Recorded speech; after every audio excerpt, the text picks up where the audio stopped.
Well, well, well. Look what the cat dragged in. It is I, host Eric, host of Talking with Famous People, here to say hello, friends, and welcome. Interesting times we're living in right now. If we means talking with famous people. Shit's happening around the channel right now that's kind of interesting, exciting. Feels like it's a very lively place. A lot of comments going on.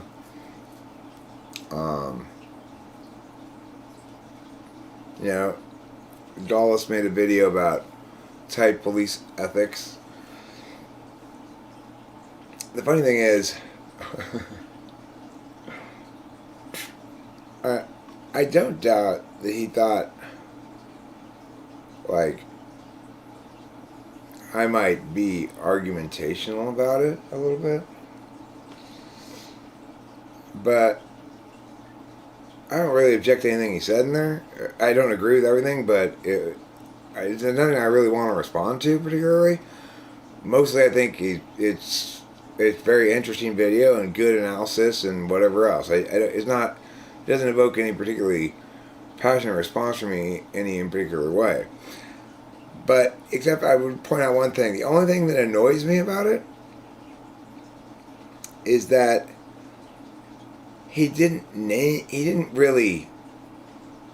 wanted to try to pull this thing where it's like, okay, well, I'm talking about type policing in general. It's not just one guy I'm calling out here or talking about. I'd much rather it just be about me. It's like, don't talk to them about those other people as actual type policing people. They're not the real type police. I'm the real type police.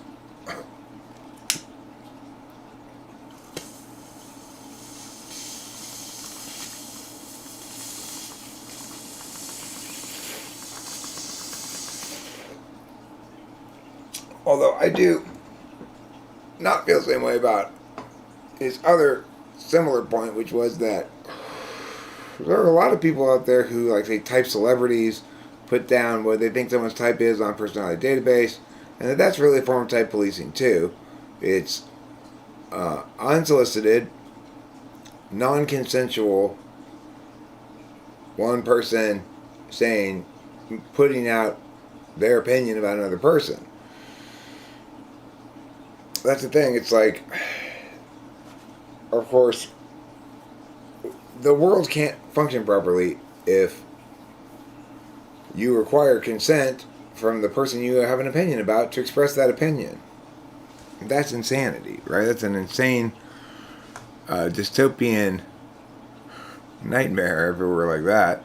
War, talk about that. Well, I mean, I articulated all the specifics about Ukraine and all my policies in the video last night, or in the last live stream. There's a section on Ukraine where I discuss exactly what caused this current situation, how the world needs to deal with these sort of things, what I would do if I were president, and why that's the best course of action, and et cetera, et cetera, et cetera.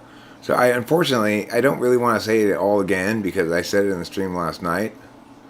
And I did a good job of encapsulating the whole topic. Let me see if I can find you a link to that section of that live stream. Because I do think it's important to talk about. And I've been sort of like, I don't really want to talk about it a lot because it's depressing, you know. But I did address it finally in the live stream last night, and I'll get you a link with a timestamp on that. Okay, it's this one. They're great practicers, but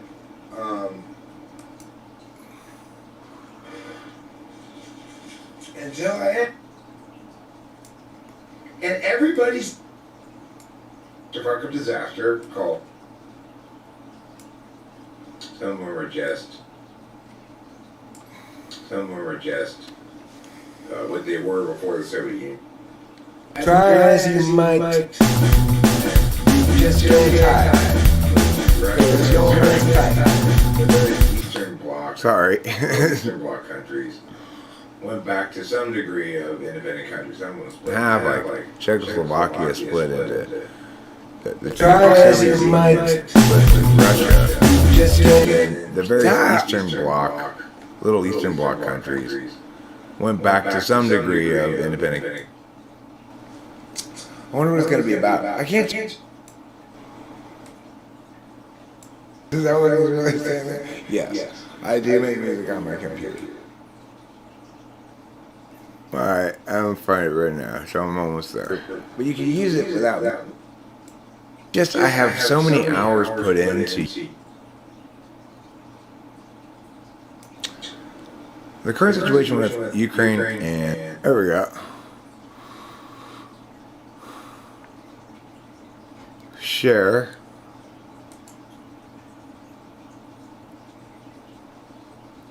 Start at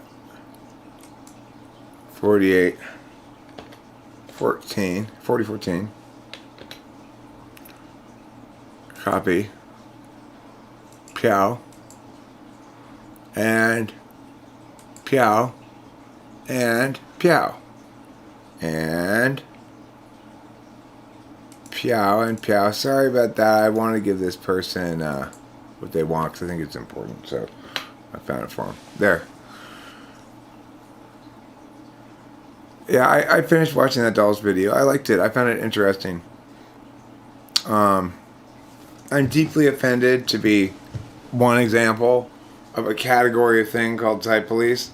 Fuck that noise. I'm type police, okay? Those other fakers can suck it.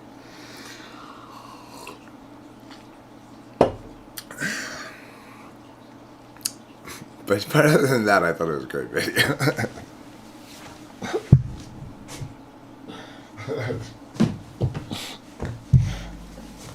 That's just the Eric way, you know. That's the Eric way.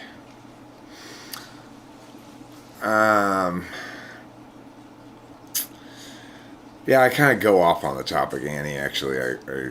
It starts off very calm and academic explanation of the whole thing, and then I get increasingly angry as I'm telling the story of it. And go off on a little bit of a rant, maybe, because I'm not a big believer in the current U.S. policies regarding the matter. Let's just put it that way. Let's put it gently that way. What was a great video, Eliana? Oh, Dulces? Yeah, I enjoyed it. I thought it was interesting. I thought it was really interesting that he says, okay, well, let's set aside two lines of argumentation that one might make. The first line of argumentation being, I'll come back to it. The second one being that it's good to type police because it rids the world of incorrectness. It made, because he was doing what he was doing with type police, which was he decided to make it a category of thing, of which I was one example.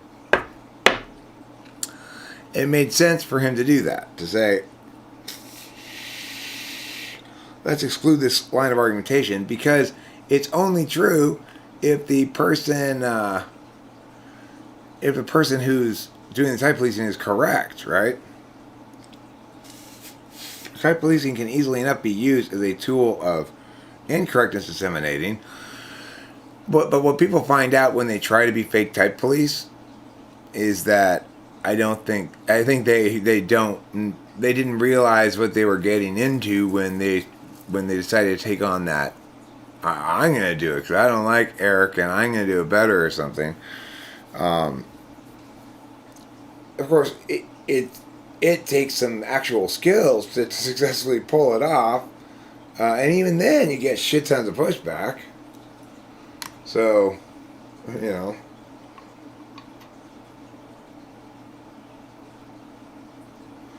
Isn't it also important to consistently question things and not let them be what they are? We can't always nod our head and say that person is X. We need to question stuff, at least with science that's the case. Well, the thing is, you know, I've become much softer in my perspective about that. It was once the case that I would have said, well, yeah, everybody who makes any claim is always subject to being questioned on that claim.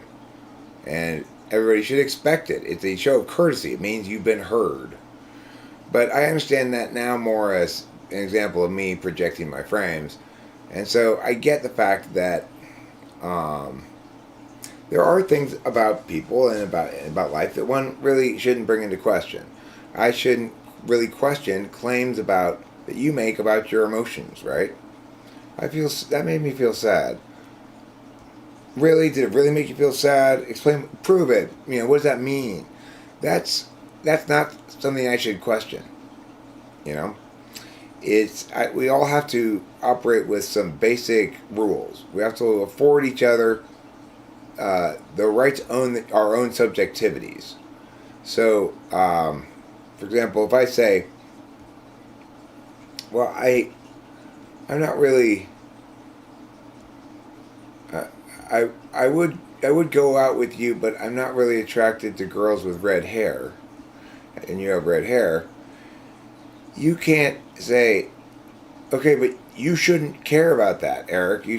That shouldn't be a factor in your decision making. That's not fair or whatever, right? Because in that factor, I don't need to justify my own subjectivities. We all own our own subjectivities. But the problem is when people are conflating something that I deem and that people who understand it correctly deem as objective, then with their own subjectivities, and think that they have that same quality of ownership on claims that are objective style claims, because they mistake those claims for subjective style claims, then you get some poo in your Caesar salad. And nobody likes poo in their Caesar salad. I'm glad you love it, Annie H. Thank you for saying so. That makes me feel nice.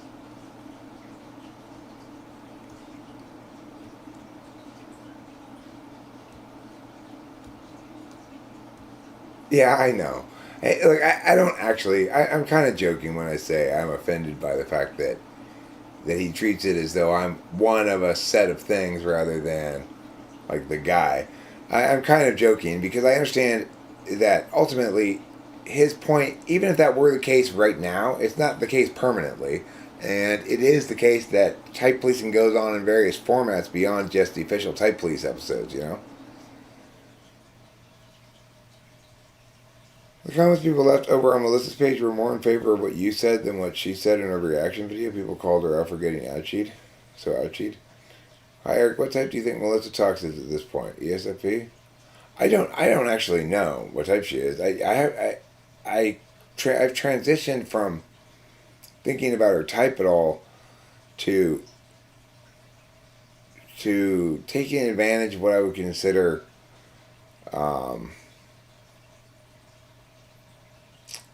like throwing a curveball to the wrong guy, the wrong batter. You know, it's like, oh, you I could say I don't like the way that you attacked me in that video, Melissa.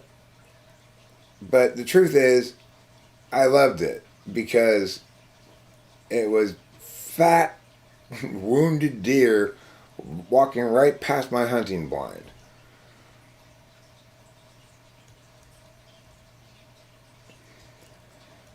The craziness about the follow-up video that she made there, the one that I made a response to, is she made that video after not watching my second video. So it's like she's made mad by the fact that I made a second video. That new anger by the fact that I made a second video is what prompted her to make a video response. Except she didn't watch that second video. Now, I mean, I get it. So I'm not always great about wanting to watch things I don't want to watch. But then I don't make videos responding to them if I don't watch them. You know?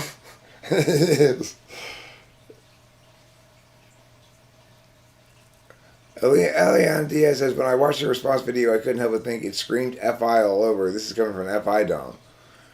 I mean, I think so too. It screamed FI all over the place too. Lich says, Octavia Silva showed me that Melissa's response video and the sheer amount of FI argument infuriated me. CG O'Connell says, because I've been thinking about this kind of thing for a while. At what point do you think a person's mistyping can be mental illness? I mean, I think that's pathologizing.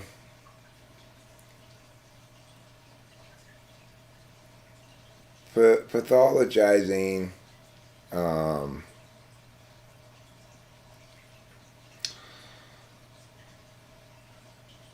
what's basically a it's a disagreement about how maps are supposed to be used and what kind of map this is, right? So she's operating as though typology were like manifesting. If you make videos about manifesting, it doesn't really matter what you say about it. There's not going to be much conflict between two different people who agree with manifesting. In other words, manifesting doesn't have a TI team going, no, you've got to understand magically manifesting things correctly. There's no TI team when it comes to manifesting, right? So if you want to make manifesting videos, you either get people who want to play that game with you, or you get pure unadulterated trolls. Like you are a bad you're a bad person because you're not being logical enough with your magical thinking, right? So it's like if you do an astrology channel, anybody who comes in with any TI is just there to shit on you, so you just get rid of them right away. And everybody else is there's no conflict really to have. You're not going to have a big argument about whether what's more important, whether the moon that's rising in the Mya or the which house the Mya is sitting in determining something. You're not really gonna, those people who are into that shit aren't gonna argue those kind of distinctions, right? So if the thing that makes typology different, unique, and therefore a shock to the senses, the people who make that misconception coming in about it, is that there's a genuine, robust TI team here who's correct about it. And it's not like those other things at all.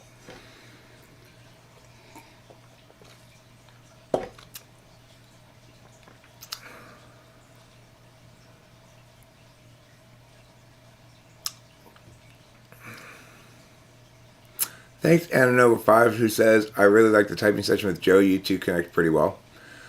Yeah, I liked it too. I enjoyed the whole process, and I was rather surprised at the end, because early on I thought, I don't think so. But I was surprised that by the end I was actually pretty convinced. Yeah, okay, I see it. You're an INTJ. Alright. Of course, INTJ is one of those types that is, I can't be deductively rock solid about, because none of their things fall into my rock solid-y typing spots, you know? But still, I mean, it seems like the best typing for him.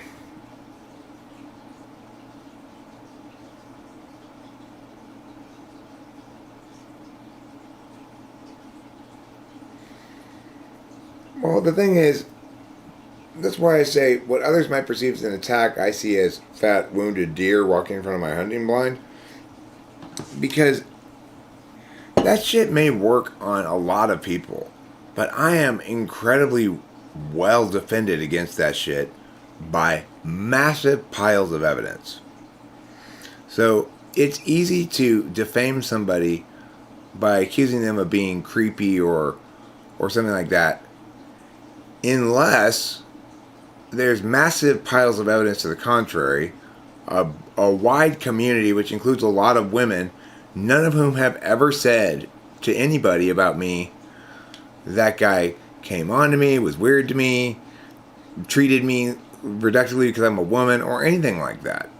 And it's very difficult, just as it was for Ashadeep. When Ashadeep tried to attack me by accusing me of being racist, I didn't even really know this shit was going on. Because that guy was just like, ay, ay, ay. But apparently a bunch of people, even people who didn't like me, jumped to my defense on his video and say, no, you can say a lot of shit about it, but you can't make that claim. That's bullshit, you know? So,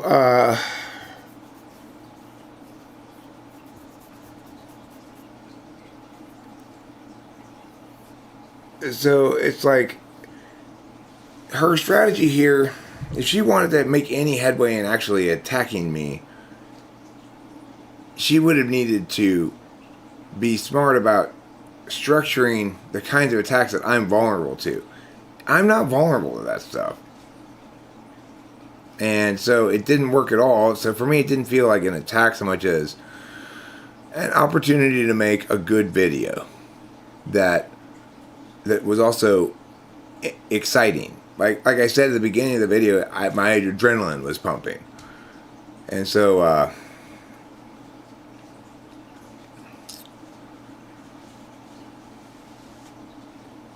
for that guy, I enjoyed it. Yeah, she might be willing to try that. I think what I'll do is simply ask her first to watch the gameplay and tell me what she thinks about it, whether it seems like interesting or not. Because I asked that guy Joe, and I asked the guy that didn't record before him to look at it. The guy who didn't record before him was an INFJ, and his response to looking at the gameplay was similar to Joe's. So that would be consistent with, you know, 2 4-slot SE people both responding similarly just to watching the gameplay. I really do lack the flirty gene. I've watched you for years now. Flirty is not how I would describe you. I'm not flirty. I'm like, I go, like, one quality of Eric is nice guy Greg meme or whatever, I think that's what his name was. Kind of like that stoner guy who's much more interested in cartoons and weed than the chicks around here or whatever. But and then one aspect of me is kind of like the stern, mean teacher kind of guy. One aspect of me is sort of this outraged, how dare you not use my cognitive functions guy that sometimes comes out. And these are various like sub characters of Eric or something. Well, Eliana Diaz, the thing about Eliana Diaz says here, I did feel very bad and sorry for her that people were allegedly attacking her because of the connection of being an ENTP and a woman, specifically that connection. She made the claim that it happened when she first got on YouTube, explicitly stated that it didn't happen related to this, and then proceeded to talk as though it had. Well, as I age ever closer to a centurion, I've noticed a little bit slowing down. The knees are giving out. I'm not the victim here. I certainly hope that it was clear in that video while I said, you know, if I wanted to make a case that somebody's bullying here, I could better make the case that you're bullying me than you make the case that I'm bullying you. That doesn't mean I actually think she's bullying me or I feel harassed or I don't care which is. It doesn't. I'm not one that's easy to make feel butthurt. It does happen occasionally, but that lady is not going to make me feel butthurt. Yeah, that is what a 90-year-old man would say. Hey, give me my cane and my Cheez-Its and put on Turner movie classics.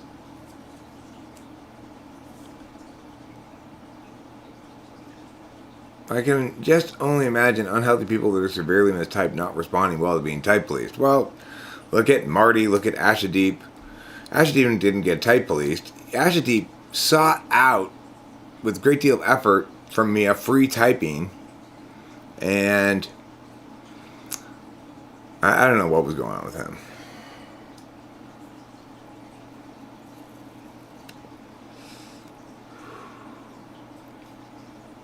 I don't think Melissa's a victim either. I think Melissa is a victim of her own poor decision making in response to a type police video.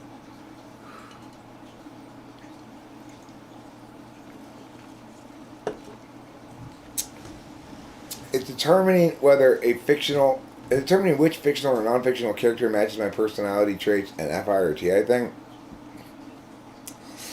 Well, determining which fictional character matches your personality is more of an NI thing than either FI or TI. Because you're having to make the leap initially that it's meaningful to afford a personality type to a character, which is very much a backwards way of thinking about things, because, characters are some writer's representation of the character they envision. The extent to which that character they envision is consistent with how people actually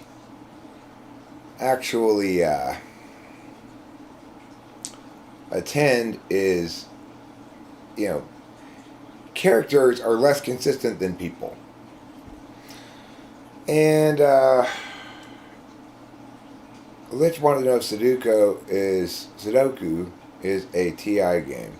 I think it is, and I think it's best attained by TISE though, not by TINE. The reason I think this, though, I only have one good reason to think this, and it's just an anecdote I'm extrapolating from. My daughter is much faster at Sudokus than I am, even though I think I'm good at them. But she kicks my ass.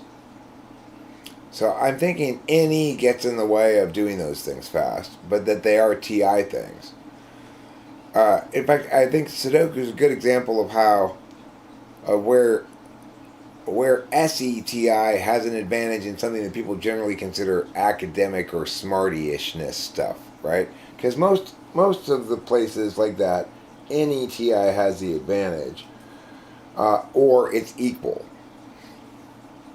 But for something like Sudoku, it would appear that SETI has the advantage, and one would imagine that represents that there's a mechanics underneath that. Like, it turns out that things that require TI and meow without meow are best dealt with without the extroverted intuition,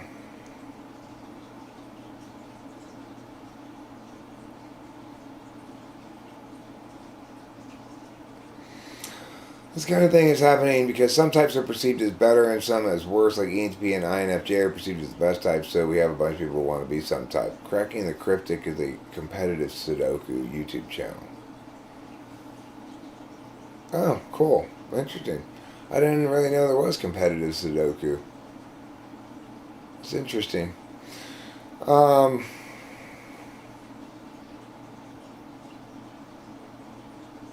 I don't know what type she is, Aditya Desai. Like I said, once she started in with her, with her side of the, once she decided to run a neg case, my attention went to her neg case, not her type anymore. And so I stopped thinking about her type. It's obvious she's not an ENTP. It was the only thing that I concluded from that. Is ESTJ possible? Yeah. I mean, ESTJ would be possible because there does appear in that video to be something that it can be best explained by maybe NI polar. But is ENTJ possible?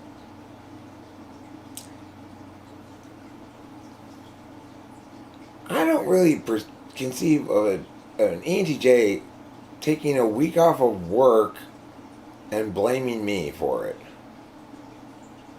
But maybe.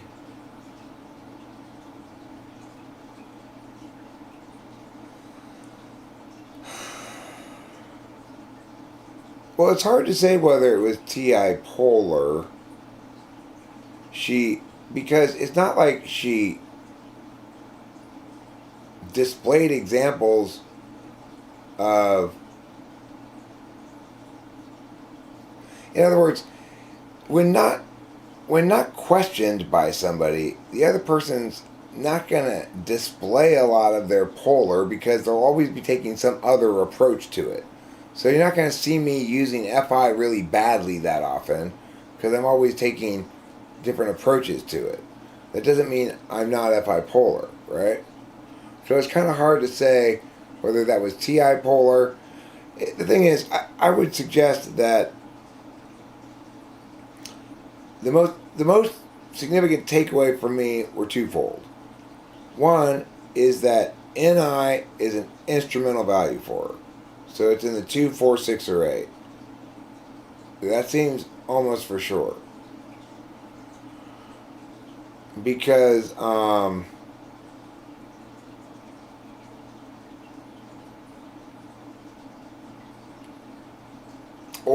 polar maybe, but it was clear at no point that she value truth as an absolute value. It was clearly, she never even considered it possible to value it as an absolute value. She kept behaving as though obviously truth is an instrumental value. All of her argumentation and stuff followed from that. So it would seem, if you were going to try to make the most definitive statement you could from her video, the one I would make would be probably, almost for sure, NI instrumental or polar. Now that's not that big of a claim to make, right? But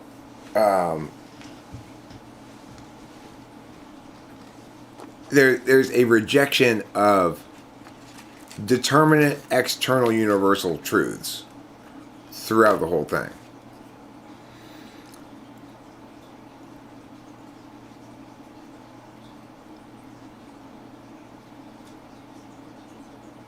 Do you think you can make a video bringing down instrumental absolute values to the basic terms? I mean, I don't know how much more basic to get than that. It's either valuable because you can use it to do something else, or it's valuable in and of itself.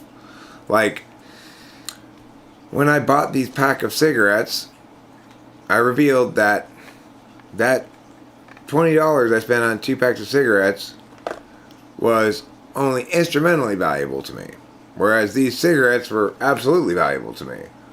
In other words, if you offer me $20 back to take these cigarettes back, I don't want to give them back to you. And that's why I bought them in the first place, because that's the goal. There's no further goal than that. I'm not smoking for any purpose, right? I'm not smoking to look cool or smoking to improve my lung capacity or something. I'm just smoking because that's the goal. You know, it's easy to understand when you say, when you ask a question like, why are you watching this show? What do you mean, why am I watching this show? I want to, you know. In that case, the answer is, I don't have any justification for why I'm yawning. It's the end in itself, right?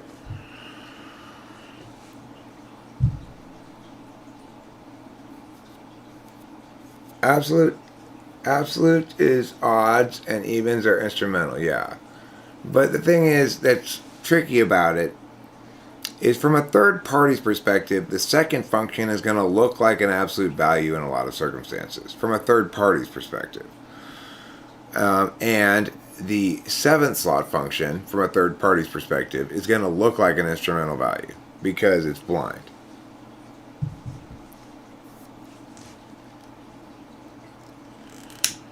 Can we conclude she's not a TI user?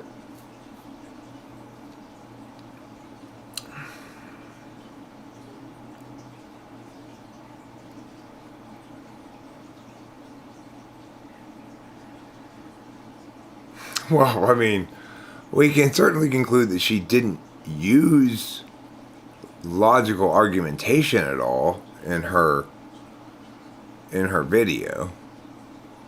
She displayed no TI. Did she display a lot of FI? I never feel like I'm comfortable answering that question because I don't know how to back up my answer. Like if I say, yeah, she seemed like she had a lot of FI. Okay, well, why do you think that, Eric? My answer's always going to be like, I guess I didn't see TI. or she seemed fussy or something. I don't know how to support my conclusions about whether she seemed FI or not. So I don't really like to make claims that, yeah, I think she seemed FI to me.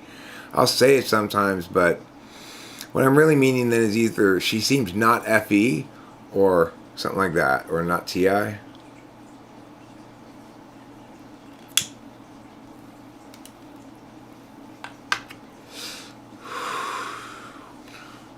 From 3 FI Doms, Eric, yes, she used a ton of FI the entire video.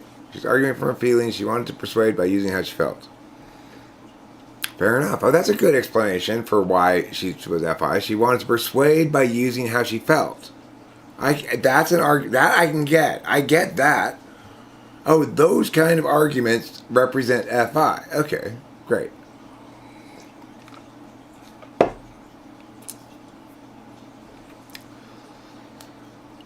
But see, I think like, okay, but is FI really arguments though? I don't know. The whole thing, FI confuses me as to how to think about it. It keeps running afoul of the clarity I have about other functions and what they are, you know?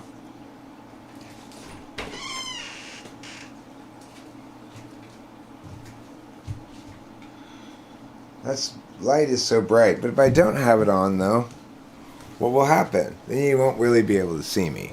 So I guess I'll just endure the discomfort. You know, Dulles was a wild man today. He chose to put on a hat for that video. He made some mention of it as well. That he explained why he'd put on a hat, I think.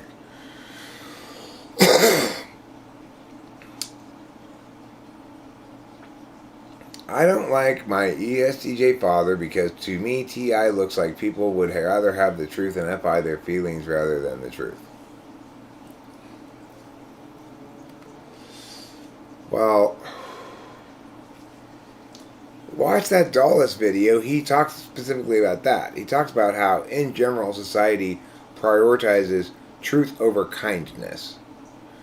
So really, if you look at it from a perspective action angle, I can choose to be kind or I can choose to state the truth. To be kind then is to not state the truth. And Dulles says in that video that he's somebody who prioritizes kindness over truth. And as he answered in the typing session when he was typed a year ago, and as he's well, if you go to my community tab, I shared a link to it there. But maybe it's still on my clipboard. Let's see. No, that's the one I just shared with that lady who was here earlier asking about Ukraine. I'll get it. I'll get the link.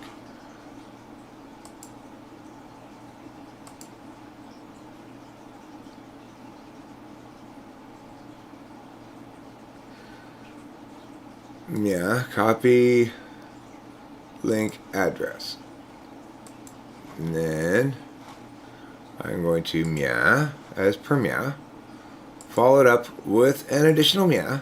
And you beat me to it, Winston's mom. I'm going to paste mine anyway, though, because otherwise I feel like I wasted my time getting the link.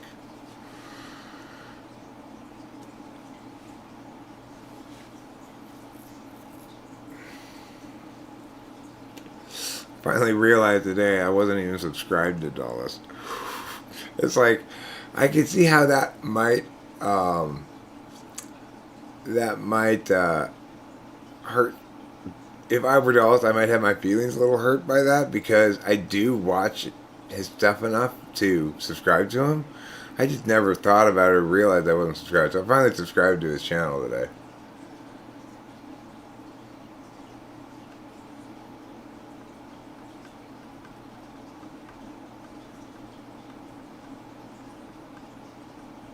I would just say to consider avoiding type policing genuinely unhealthy people as much as possible. That's where I imagine it gets problematic.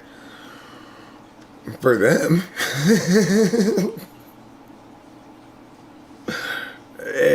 it's great for views.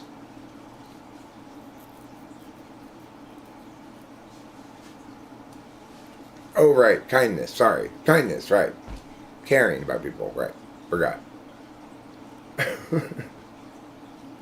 Well, I mean, I have done it. I mean, the other example that comes to mind of somebody potentially being unhealthy that I typed was Marty, you know? And Ashadeep is another one, and maybe Queen's Gambit. Like those four people seems to have an almost pathologically allergic reaction to Eric, you know. But I mean, I don't want to pathologize them. I don't know if they're unhealthy people, quote unquote. But if I were going to try to follow CJ's rule and sort of scout out ahead of time, I don't know if I would have been able to tell maybe with Marty. But I don't know. I mean, how do you tell? How do you know that people react in an unhealthy fashion to certain kinds of things without them ever doing it one time at least, you know? How do you know?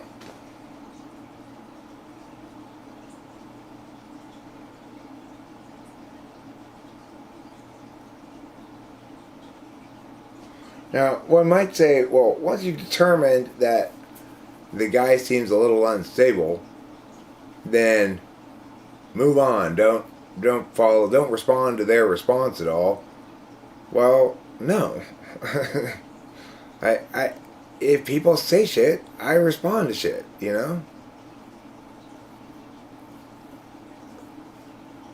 And I expect to live in a civil and safe enough world that I can speak my mind without worrying about idiots doing idiotic shit. I will continue to behave as though I do live in that world until it kills me or get away with it. One of the two. What are your thoughts on ESFJs becoming a nurse? I think it's a good career for them because it gives them lots of opportunity to engage with multiple individuals and small groups, and within the context of a larger organizational group, that you can get by in nursing a lot with simply a really good social interaction style.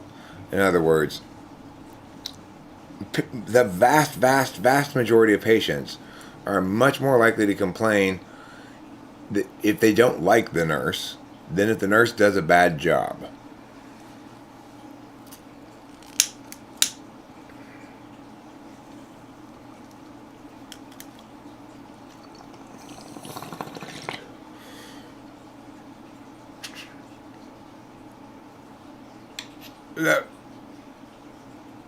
That really was a method of control, to be honest, an effective one too. I don't know what you're talking about.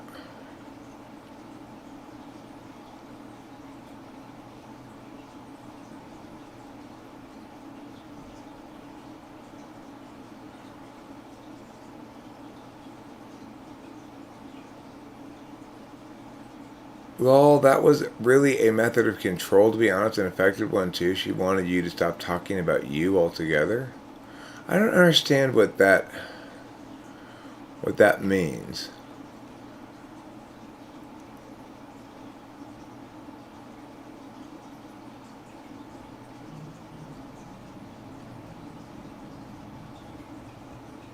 I don't know what that means. Oliver Linehan says, I will say that I watched one of her videos after you typed policed her, and woo boy, I got bad vibes. Didn't say it publicly because being wrong about that makes me an asshole, but now. When we are on the advice topic, do you have advice for younger ENTPs who don't know where the fuck to go and what the fuck to do in life?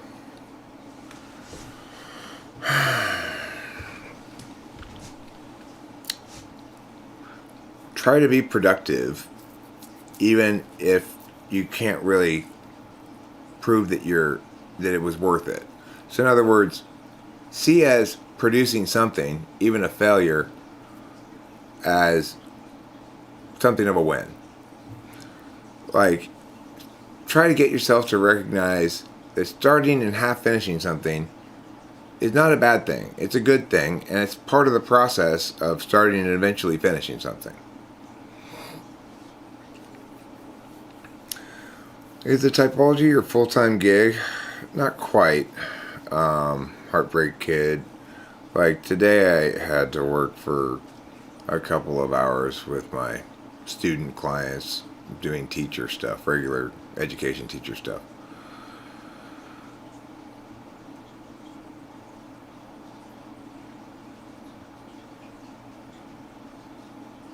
I mean, it definitely hasn't played out like that though, Master Bobby.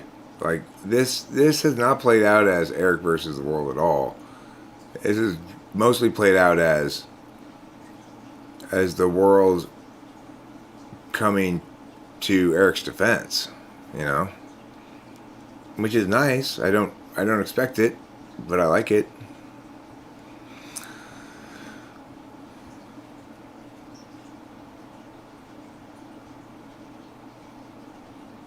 Yeah, I'm a teacher. I used to be a professional debate coach mostly. I used to call myself a debate coach because I was a teacher, then I was a debate coach and a debate school administrator, and that was the big, like, what I consider myself like the real part of my career, right? And now I'm working with a couple of students that are the kids of these people who play for the LA Philharmonic and do, you know, writing stuff with them, history stuff, things like that. I taught like the daughter conditional logic. I've done my grammar program with them. So anyway, I end up getting a fair number of hours that are not typologically related in a more conventional job field of education. But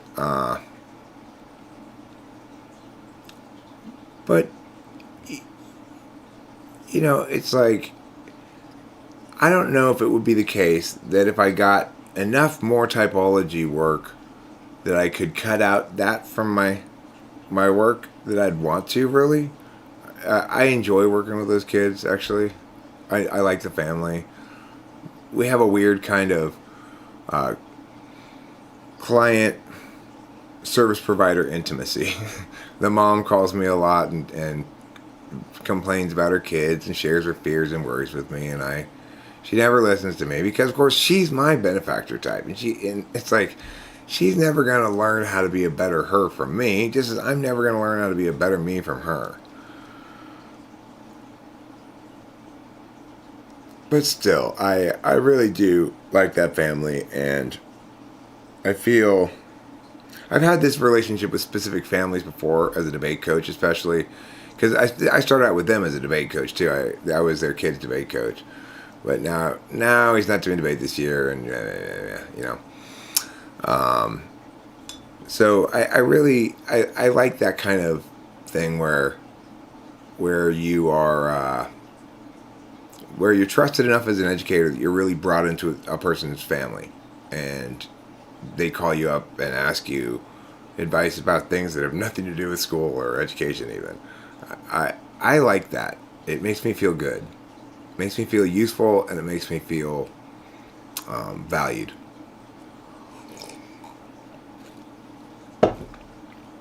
Uh-oh. Looks like he's one of those creamer addicts. You can tell because they got a creamer nose mustache.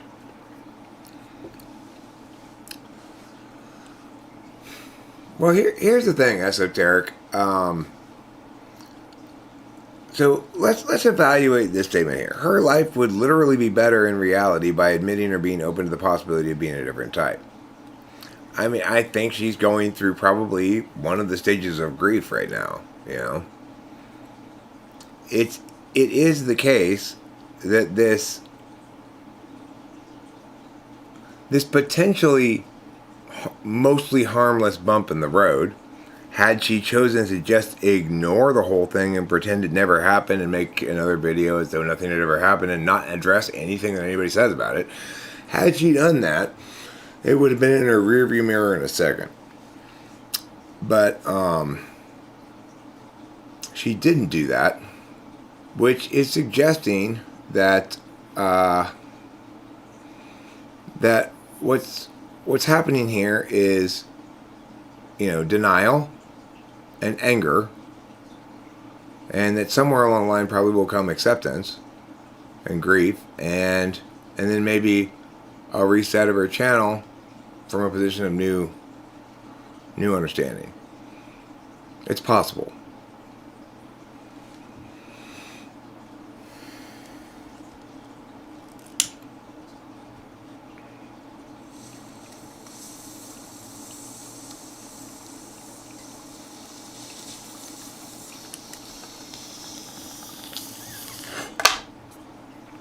Oh, okay, Master Bobby. You know what? I'm going to be a little FI right now, like you. Okay.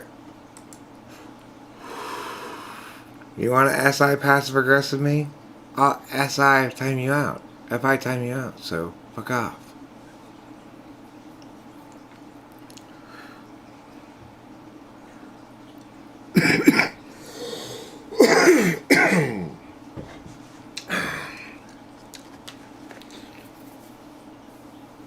It's like your little passive aggressive jabs are so.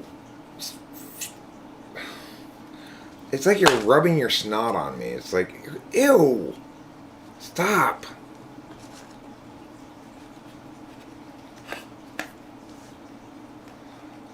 And the thing is, if she. This is not uncommon. This guy, I will never be able to say his last name, okay? But it's like Pakachawilata or something. It's one of those like exo-chilt names, right? Like from the Mayans or whatever. His name's Pakakwikaka, and he was somebody that we type policed a long time ago. Maybe me and Kimberly, maybe me and Spacey, maybe just me by myself. I don't remember exactly, but it was maybe before Rachel that we type policed him, and he's this really cool ESFP guy who does stuff on this mostly dead native Indian language from South America, and like makes fucking baskets and shit. Cool guy, interesting. I like the channel, and I said, I think you're fantastic. You're not an ENTP or whatever it is you said you were. And at first, he was very angry, and then just the other day, he put up a comment that was really gratifying to read, and it said, at first I didn't like that he said I was an ESFP, but I've come to embrace my type. He was absolutely right, and I'm a big fan of Eric now. And I thought, wow, that's really gratifying and really cool of him,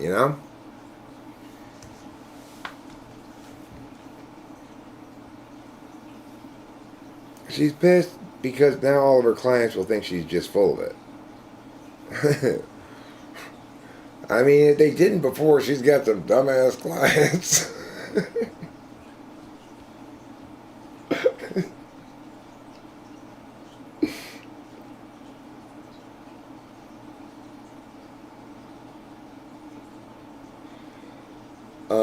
Are there any types in particular that are more prone to over-identification with type?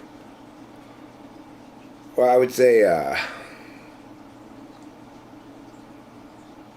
it's not so much over-identification with type, okay? It's a different relationship with a map label. So some people, like me, I think this map is informative.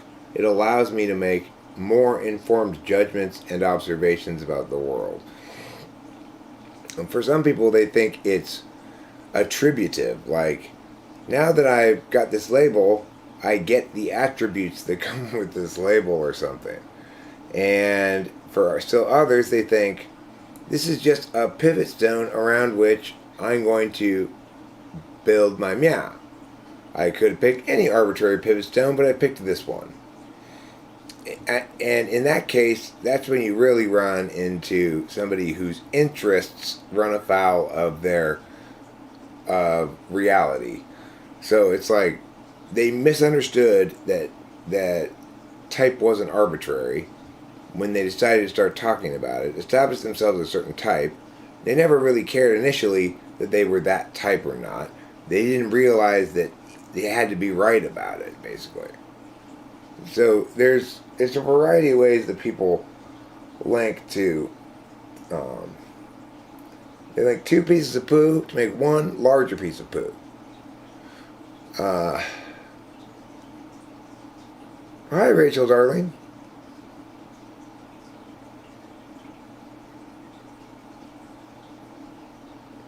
Heartbreak Kid says his family's from Guatemala. He's Mayan. Well, then maybe you know something about that stuff that A. Paquatiltatilzils talks about.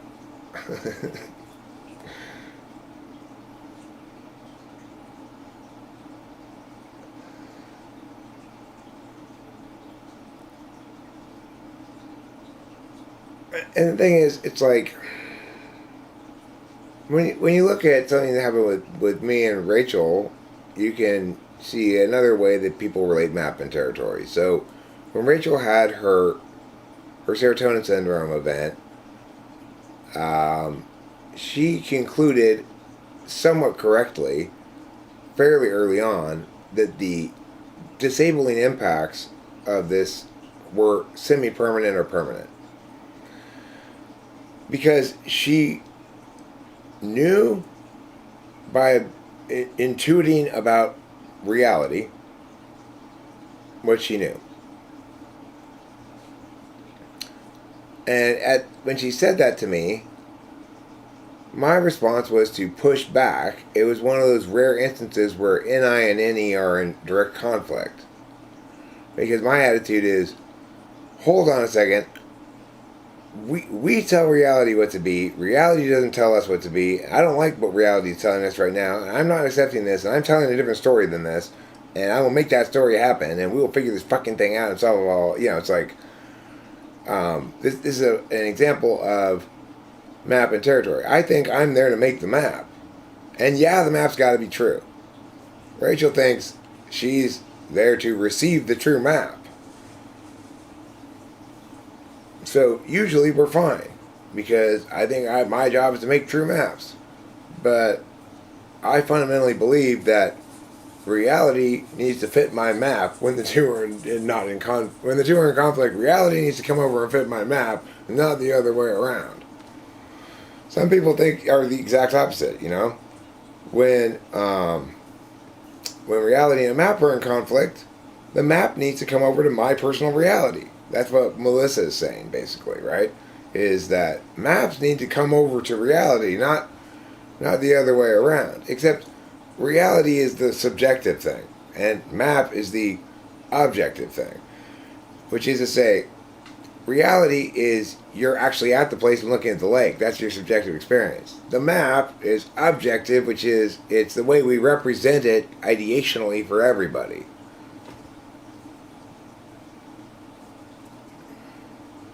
It's funny how people talk about reality as being objective or some linkage of reality and objectivity. But it might be more useful to point out that reality is subjective and maps are objective.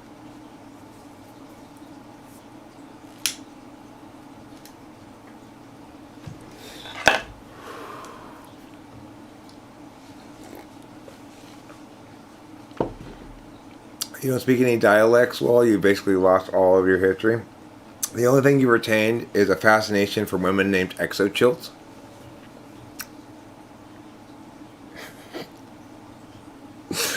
The first time I ever encountered that name, which is actually pronounced Xochitl, okay? But I'd never encountered it before. The first time I ever encountered it, I was at the movie theater. I think it was with Candace, my second wife. Maybe with Delilah, I'm not sure. But it may have been with Kimberly. I don't know. But I was at the movies with somebody. And we went to the counter to get like some popcorn. And the lady behind the counter had a name tag on. And I'm like, Exochills? That cannot possibly be your name.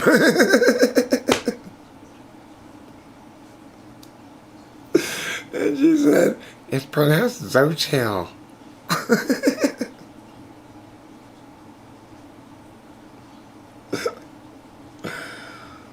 Hey, there you go, Master Bobby. Good job. Yeah, you know, it's like the shorts feed. It's still you can throw shit out there, and sometimes you get $2,000 for something. You're like, why did that get $2,000? In other words, when you're gambling 6 seconds,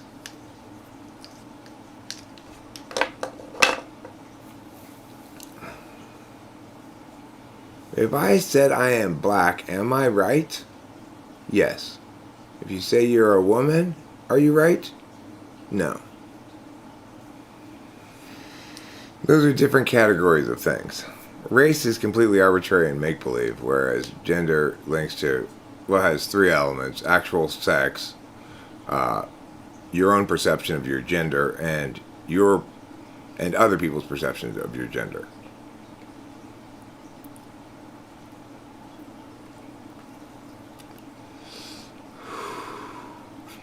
Race isn't anything at all except a tool to create divisions where there aren't any.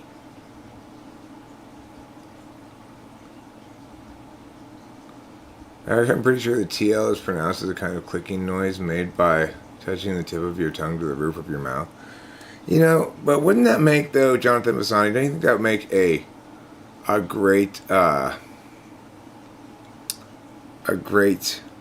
opening scene of a film or something?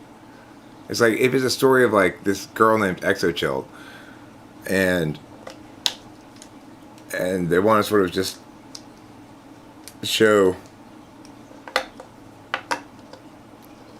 like she's just moved to Kansas or something, or some middle American thing, and she feels like a fish out of water, and she's got a job at the movie theater, and some local comes in and says,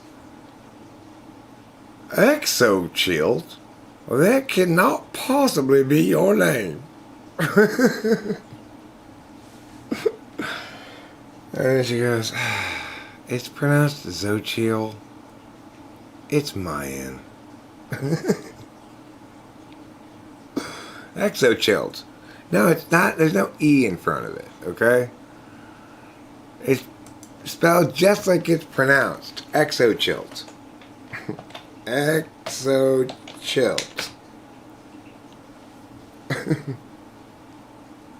Or something like that. I don't know.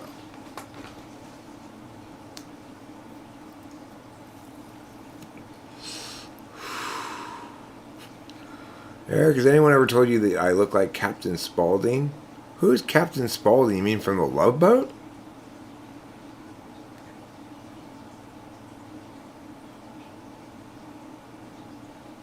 Why would your parents name you Exochild? Or, you know what, you could actually play it like this. The manager comes in and is meeting the new employee for the first time. All right. Hey, you know, this is your first day. This is not a good way to get started with I don't like pranks, okay? Put your real name on the name tag, please. Nobody named Exochild. You do it like that, you know? Then it would be more, it would have less, like, political charge to it, you know? Because it would be a totally honest accident, and then you could have that guy look like abashed when he realizes that's actually your name. That worked better, yeah. Let me tell you this as well. I want everyone, and I mean absolutely everyone, to listen to this song. And then after you listen to it, I'm going to tell you this. Let's all play this game. Heartbreak Kid, 5, 2, 3, 1. Quick answer to your question before we play this game. Negative morality is objective. Positive morality is subjective. Let's say it's objectively determined what you ought not do, but it is only subjectively determinate what you ought to do. Okay, now let's play this game. I want everybody to listen to this song, I'm not going to play it on the stream because I'll get copyrighted or whatever, you know. But I want everybody to listen to the song. I'll put the link here. And I want each of you to do what I did when listening to this song last time, which is imagine if this song were in a movie, what would the scene in the movie be while this song is playing, okay?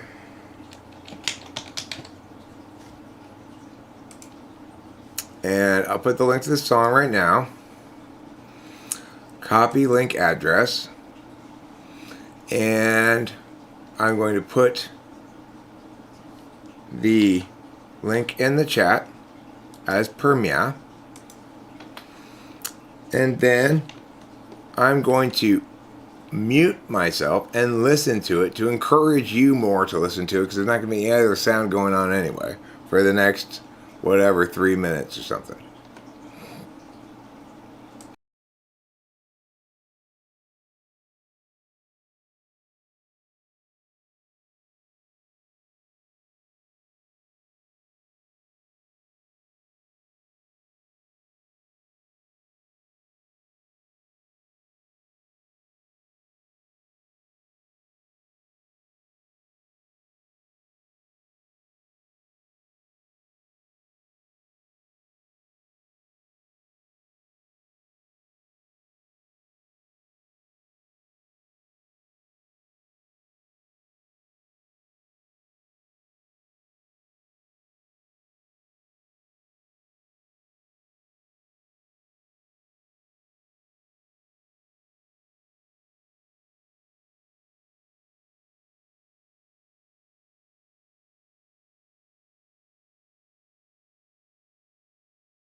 Okay. Anyway, I absolutely love that song. If you haven't gotten to the end of it yet, you get the gist of it. Let me start by saying, once a song gets to a certain length, everybody's gonna go, okay, montage, because otherwise it would have faded out by Mia, right? So, in other words, some sort of action without dialogue is gonna have to be going on underneath the thing, and the first inclination is to think montage, in that kind of setting. Okay, so but it could also be like the opening thing, because you're getting more, if you assuming you get like most of the song or a minute and a half or 2 minutes of the song, then it can't be a regular scene with talking, right? So we acknowledge kind of that going into this scene game, and then we see what people's scenes sound like. And I'm going to go through and read them now.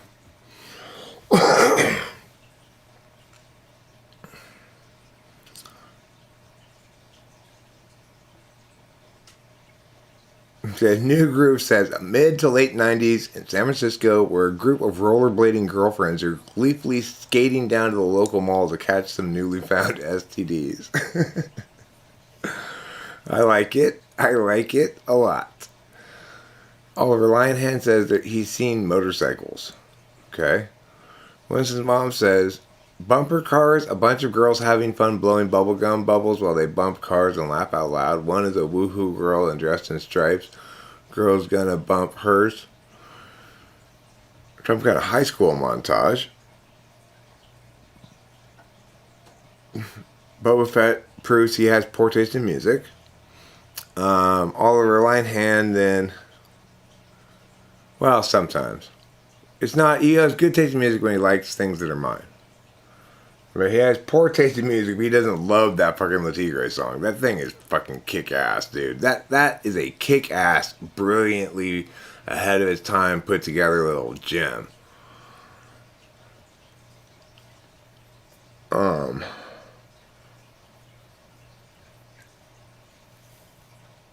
Jonathan Bassani says, I'm imagining like an intro to a movie in a busy city, something like delivering pizzas or something, or maybe this is a montage of someone putting up lost dog posters and people are callous towards him. But in a funny way, because it's not that dark of a song, right?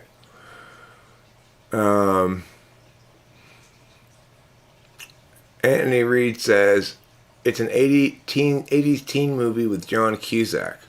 Yeah, I mean, John Cusack wouldn't be out of place in there.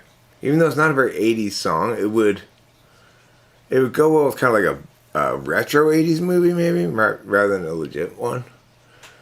A group of hot glam punk girls breaking into a huge thrift store. I like that one, Cami9. I can see that. I mean, well, you're taking the mood of the song and the sort of vibe of the band and applying it directly to the scene there. Octavia Silva says, am I the only one who thought of violence? What kind of violence did you think?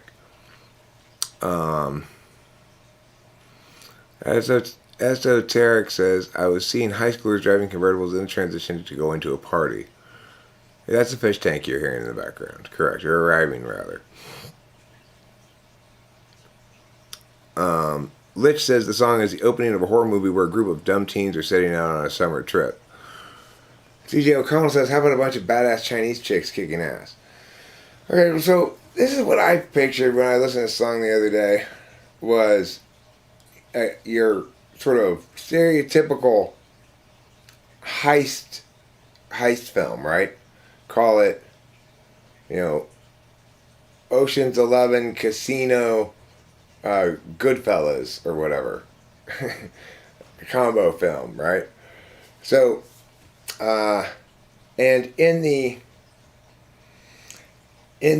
scene right before this song, the guy's put his team together, right? And it's appropriately diverse. There's one person who's disabled, one trans person, all the stuff you gotta have, of course. And they're sitting around the table, and the camera keeps going from face to face to face. Everybody's face is very serious, and they're having this quick exchange of, "What about this? Yeah, well, okay. Then Johnny, you on that? Yeah, blah, blah, blah, blah." And so it's like you've got your explosives expert, your hacker guy, you've got your non-weapons martial expert / sneak in ninja guy. You've got your A-team, I love it when a plan comes together guy, and you've got your smooth talker.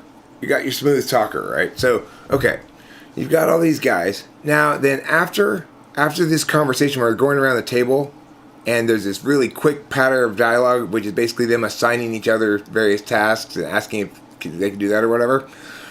Then that song starts, And that's where the montage part starts. So it's like, the song starts with the guy, the mastermind guy. I love it when a plan comes together, as his team is now off in their different vehicles, all heading in different directions, right? And then it follows the first guy and cuts to him smooth talking at the bank and shaking hands.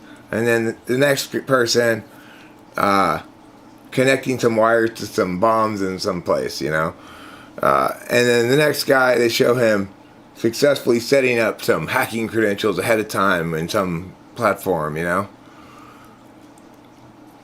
And then that way they can do a lot of exposition in the film over the course of the length of that song, or most of that song, let's say, and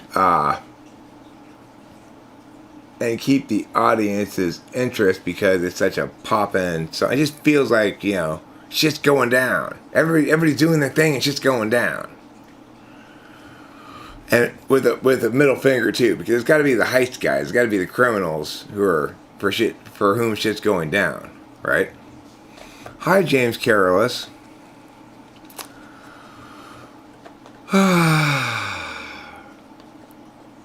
You are such a Bames barrelist. Have I ever told you that? The song, I'll put the link to it. That's the song over which that montage goes.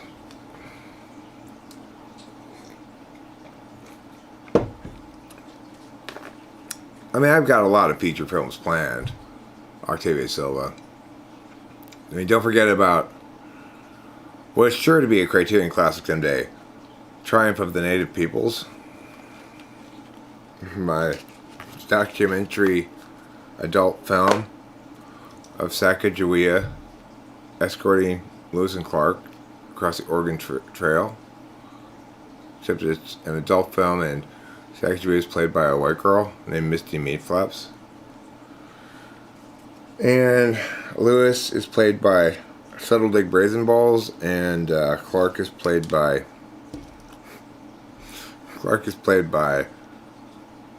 Crotchley Grandpole. Meanwhile, of course, their loyal friend and companion, who we add in just so we can get the actor in there, is Forrest Whitaker.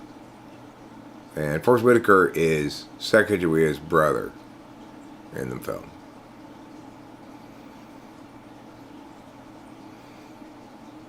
The cinematography is going to be amazing.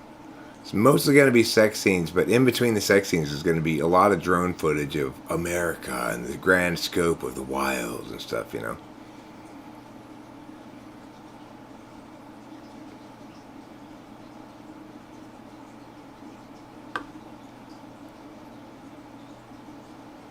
I know who Vincent Gallo is. Wasn't he in Buffalo 66?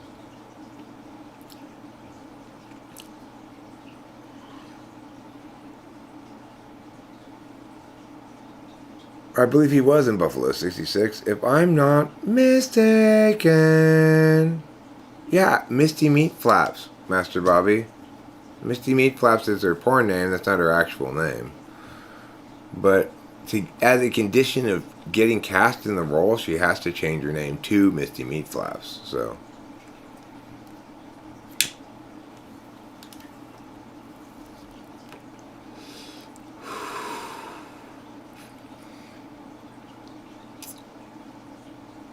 That was a good movie.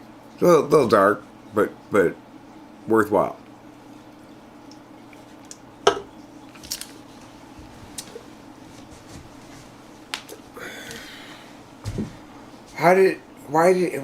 What? I want more explanation on that, the 10 Ways. The 10 Ways says Buffalo 66 was the one where he ended Chloe Sevigny's career. No, people cannot have different types in socionics and MBTI. It doesn't make any sense. Because a type is saying what the first and second function are. That's what it means. So, if socionics says somebody is NETI, then they're saying they're ENTP. And whatever anybody else says, as long as they're saying the person is NETI, they're saying they're ENTP.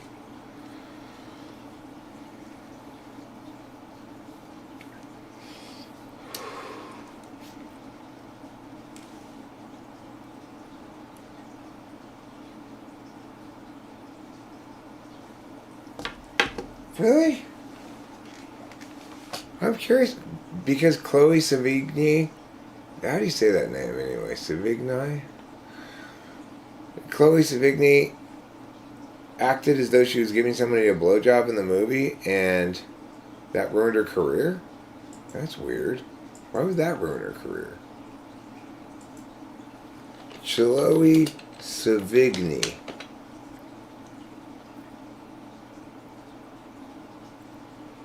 Let's see.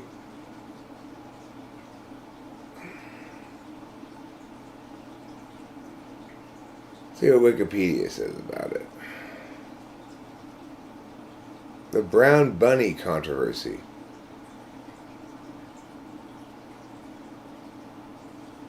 In 2003, Savigny took on the lead female role in the art house film The Brown Bunny, which details a lonely traveling motorcycle racer reminiscing about his former lover. The film achieved notoriety for a scene which involves Savigny performing fellatio on star and director Vincent Gallo. That was Brown Bunny, not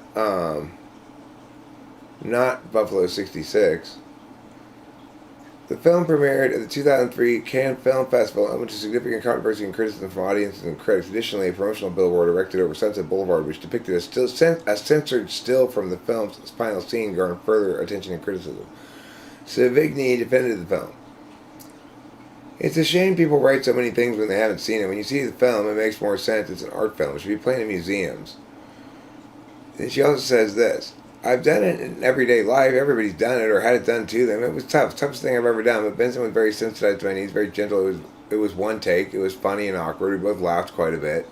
And we'd been intimate in the past, so it wasn't so weird. If you're not challenging yourself and taking risks, then what's the point of being an artist? This woman sounds smart. I would not say that Vincent Gallo ruined her career. I'd say that she's an iconoclast. That's what I'd say. That is a funny thing to say, though. I agree, Master Bobby. That made me cringe. This is an art film that should be played in museums. Made me cringe. But what she said in the side thing that I read there at the end, that did not sound at all like she's been victimized by Vincent Gallo. Okay.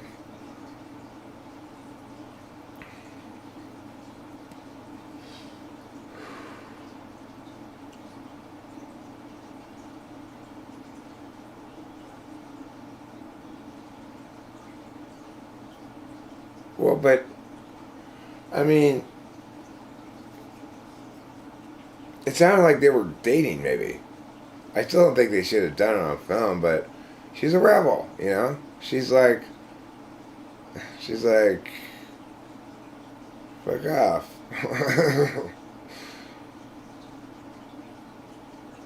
But yeah, if I had been she, I have to give Master Bobby complete credit for this. If I had been she, I would not have said that. It's an art film that should be playing in museums. It feels like she's scrambling back further than she needs. She's conceding ground when she doesn't need to.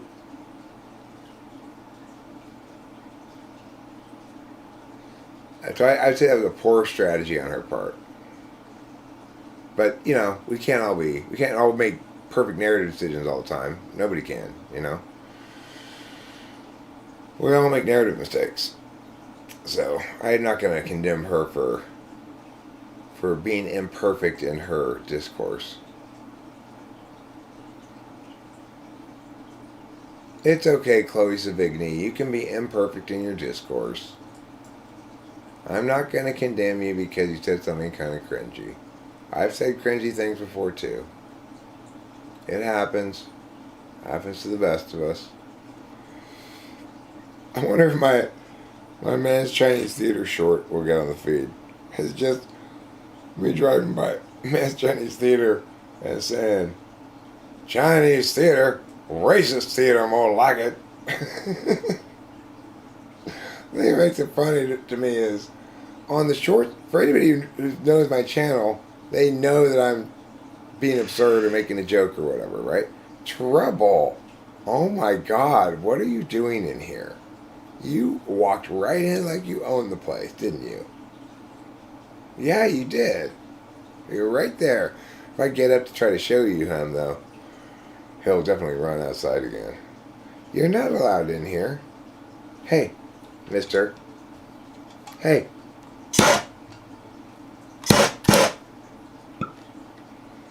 There, he's gone. I mean, who wouldn't fuck Billy Bob Thornton, Master Bobby?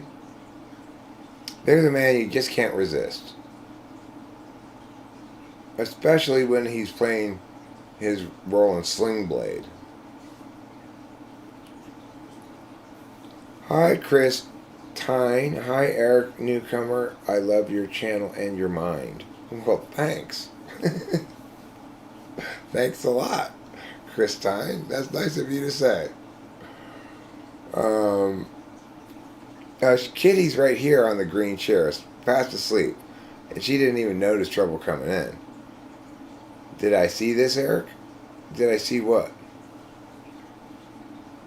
Roger Ebert kinda sucks, yeah, so far.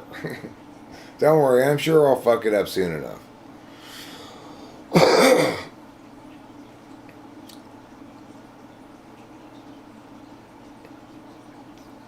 Well, you know who really ruined her career by giving a blowjob?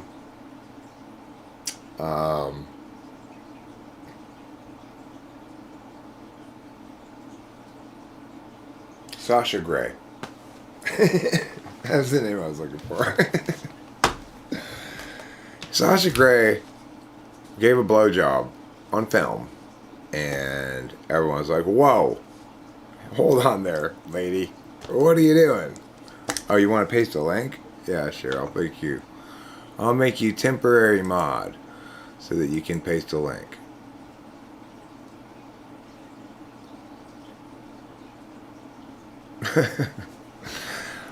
I mean, one thing I believe that CJ O'Connell and I can wholeheartedly agree on is that we respect the acting skills of Sasha Grey.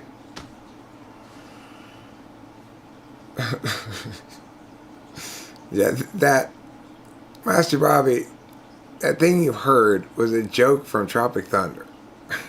Actors should never go full retard. Right? Did I see the TWFP diss track? No, I didn't see any TWFP diss track.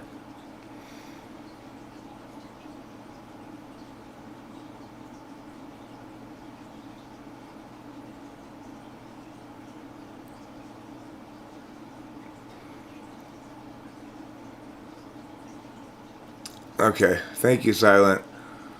I will open like a new window.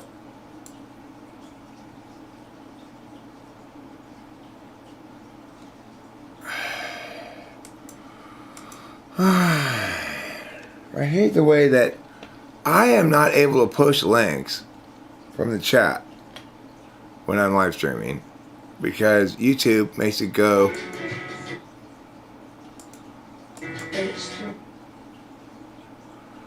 heinous people, huh?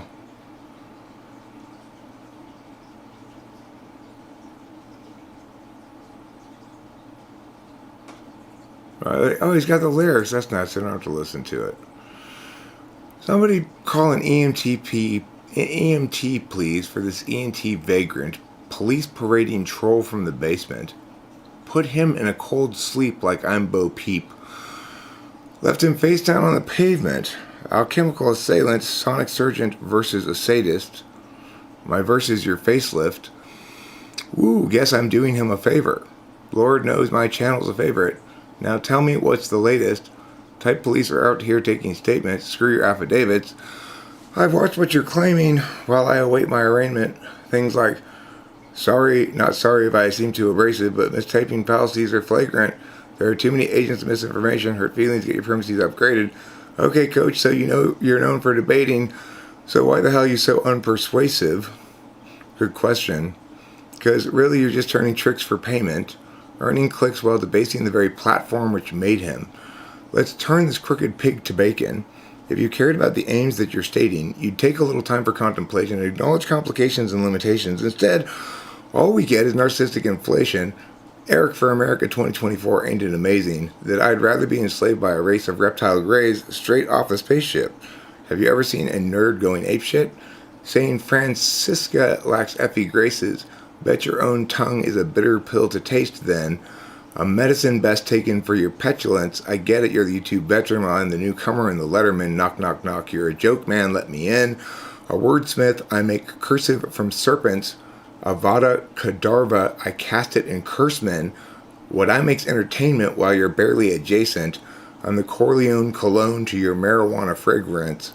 I put the youth in euthanasia while you ain't shit but ancient. That's why I can't stand people who are heinous.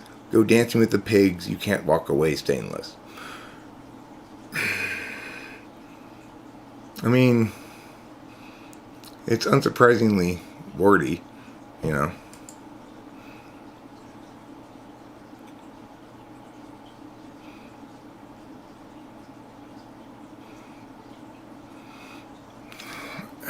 I mean, the thing is, good for him. It's, yeah,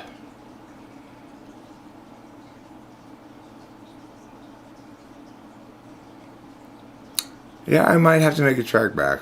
Who knows?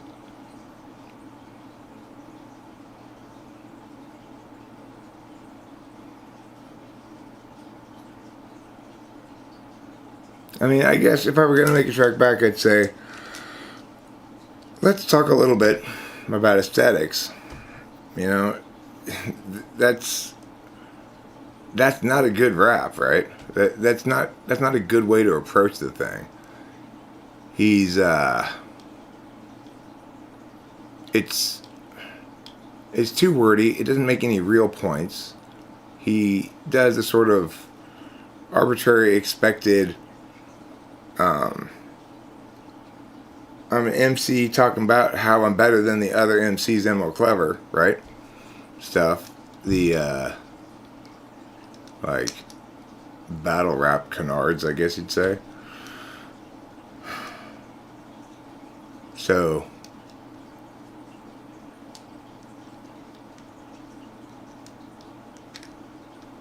I didn't actually listen to the song. So, I just read the lyrics.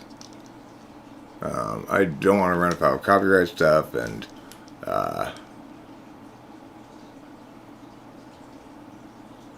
guess if I do make a diss track back,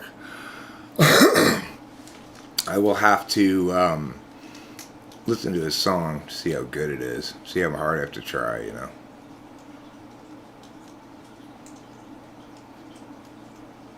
But I mean,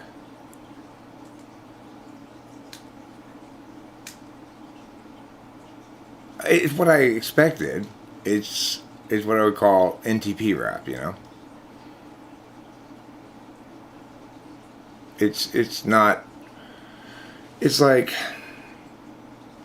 it's solid, good, you know. But I'm glad it's not INFJ rap. That would be a lot more difficult to deal with.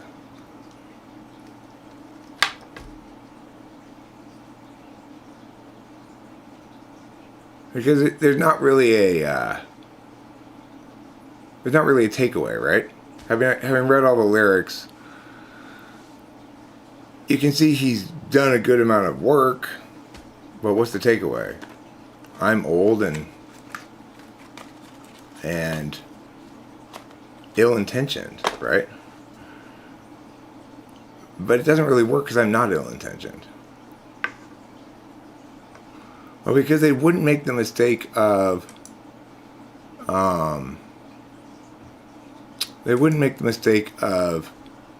not needing things to be true in order to use them as attacks. True attacks are way better. You know, they're more effective. They're going to sting more. And if you want to overreach in what you're saying, or if you want to get the person you're talking about, then you want to get them, then you got to get them where they're vulnerable, you know. So I am old. That's true. But it's like, the problem is, like, what he's saying there. Let me pull it up again. I closed it already. Basically, he's critiquing my ethics, my morality, or whatever, and in ways that don't resonate as true, and so don't really work as attacks. You know.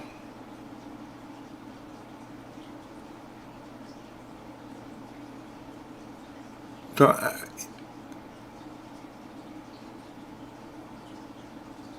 well, I mean, he may have. I didn't listen to the song. Obviously, it matters.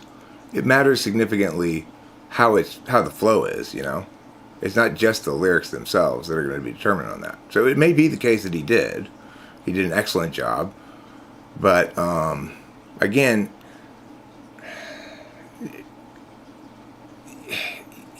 there's not really anything. Well, it's like Oliver says. It's like there aren't any really points that hit me hard because they're either false, they're statements about his own grandiosity, or they may be true, but I don't care. Like I'm old, you know. He might be INFP. I don't know.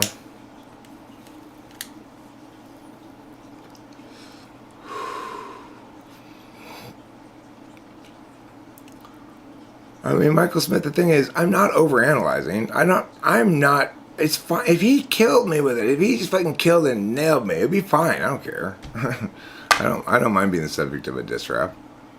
I've been subject to plenty of diss stuff. Most of it doesn't really hit, you know? Yeah, I respect the medium in which he chose to hit back. That's good. Good for him. I would expect somebody that I typed as any one or two to have that ability level. I appreciate him confirming what I'm saying about NE, if nothing else. You know?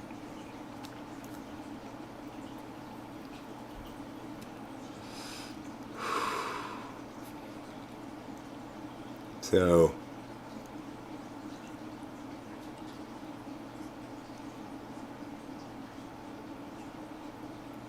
if you come back with a diss rap, you probably need to be prepared for a continuous battle. Well, it goes one or two tracks deep, maybe. You know, you might go him, me, him, but it wouldn't go any further than that because at that point I'm bored of it. You can have the last word if you want. If I decide to do it, I'll definitely win it. But it will take some effort. I can't just half-ass and expect to beat him.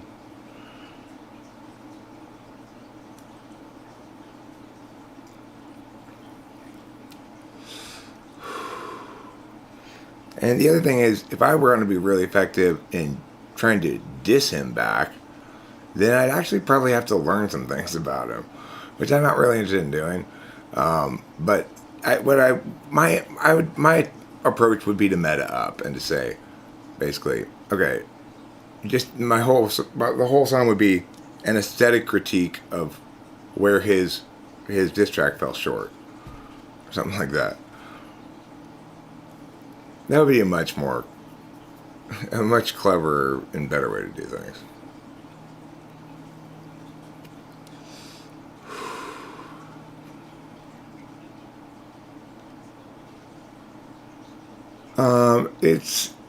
It doesn't work because if you only have one video and no subs or something, I don't type police those people.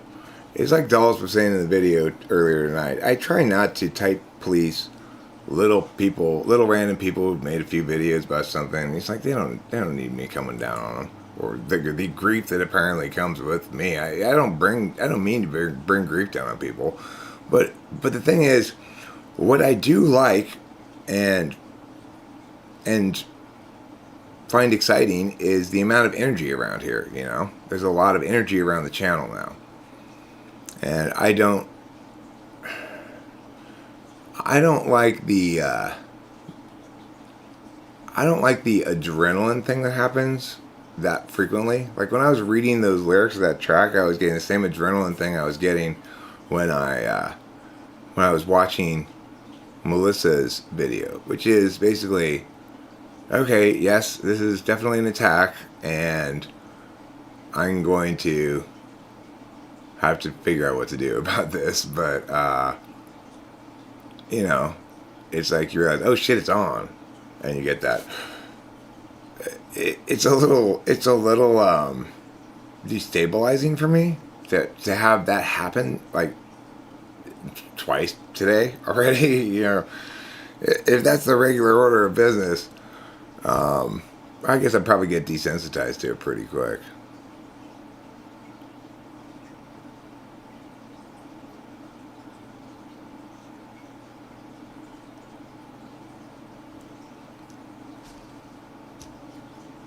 Why do I get adrenaline from it? Because it's a direct challenge, you know? I mean, I operate first and foremost on the metaphysical plane. So that is, come on, motherfucker, let's throw down the equivalent on the metaphysical plane. Just as I would feel a rush of adrenaline in the physical plane if it looked like I was going to get into a fight, so too it affects me just the same, if not, you know, it affects me more in some sense because there's never a context in the real world where I know slowly that I'm going to get into a fight, you know? That only, it just happened ever since I was a debater back in high school. Before a debate round, I get this rush of adrenaline because you know you're going into a fight, you know? What do you want, Trouble?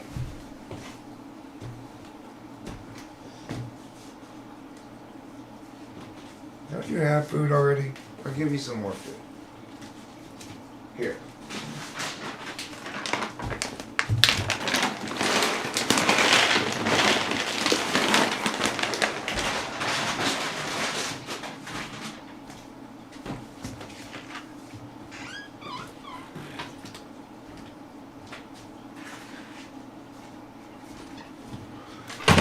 I think kind of like Trouble kind of wants to be our cat or supplant our cat, but we don't want another cat, you know? Well, I mean, that's the thing is when I say fight, obviously I mean it metaphorically. This is an exchange of in a disagreement about things, but at least one party is clearly very emotionally invested into it. So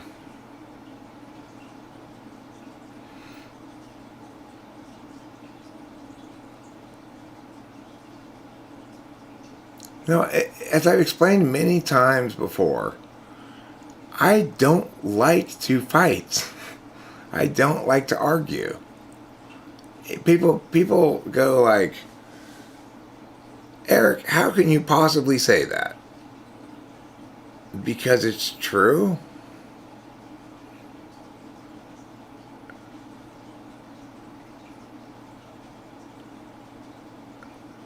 It's like everybody thinks maybe it would be great to be a hero, let's say, you know?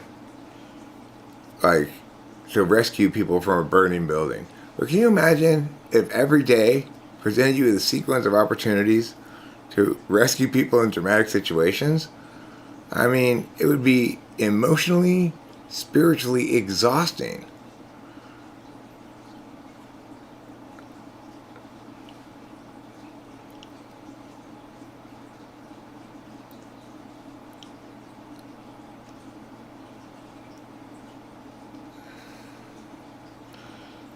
Yeah, but when I say it, Master Bobby, it's true.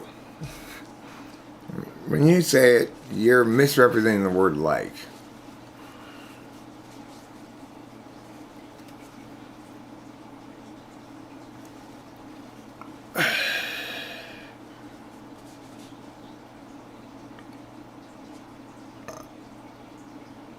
Jedi Ryan says, quote, I am a 20-something woman feeling harassed. You know what that means? My lawyers, blah, blah, blah.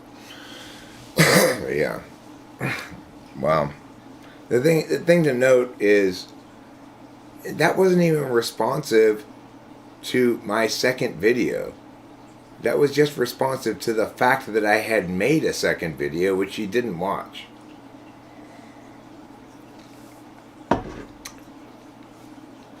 So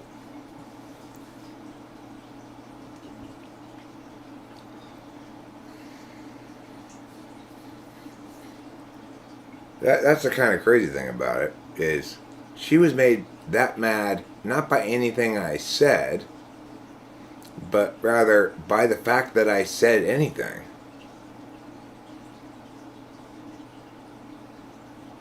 You think she watched it? She said she didn't watch it. I'm pretty sure she didn't watch it.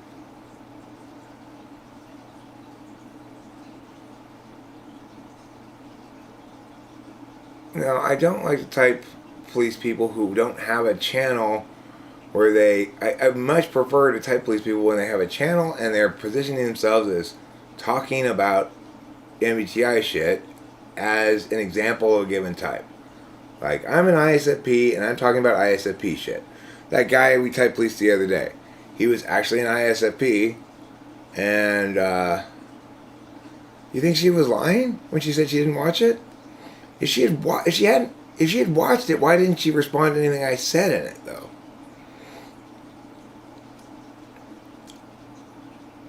Recall that the fragile wants tranquility, the anti-fragile grows from disorder, and the robust doesn't care too much. Gen Z is fragile, seeks safe spaces. Don't put that shit on all the young people. That's on that chick, not on her generation. You think so? So you think she did watch my second video, and that she was lying when she said that she didn't watch it?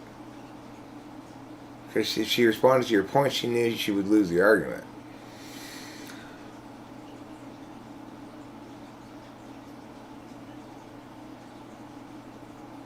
It's ironic that the same stuff that Jon Stewart or Sacha Baron Cohen who do is genius, but a YouTuber doing that is a bully. No way that chick is Gen Z, she's got to be millennial. Regardless, it doesn't matter what generation she is, her fragility is her own fragility. The chick I'm talking about does talk about being an INFP, but it's on Twitter or something like that. I'm not sure if she does videos, maybe she's over in posts. Yeah, one of the troubles with type police is knowing that I'm going to get a lot of critique, no matter what I do or how I do it. If I tell somebody they're not the type they think they are, means I have to play prevent defense against certain kinds of attacks.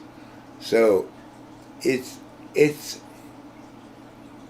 the following argument plays well with other people and even plays well with me. It's not cool for you, Eric. You know, I don't think of myself at all as a big channel or anything, right? I think of myself as this guy who's just, you know, slogging along in obscurity over here doing my thing, you know? I don't think of myself as at all a big channel, but I get that other people perceive me as more of a big channel, obviously, than some very small channel, and that the justification for type policing people links somewhat to how much they're publicly talking about typology. I am not being modest, Michael Smith. My channel is not huge. I have fewer subscribers than almost any other named person in the typology community. I'm doing worse than everybody. I'm doing worse than Eric Thor, doing worse than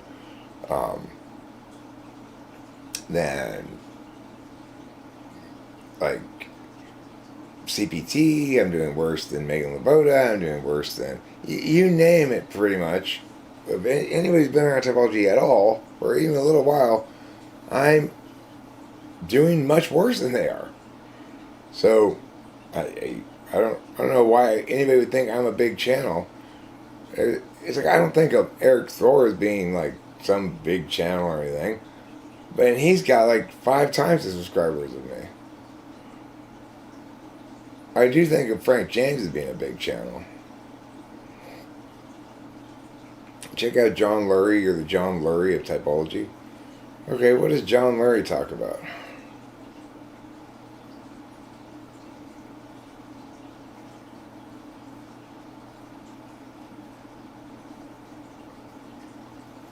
It does matter. Young women on the net get horrible DMs on the best day and don't need more.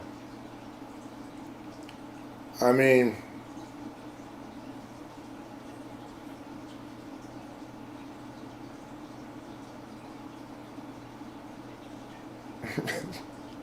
yeah, well, I'm glad I'm metaphorically huge. Thank you, Michael Smith.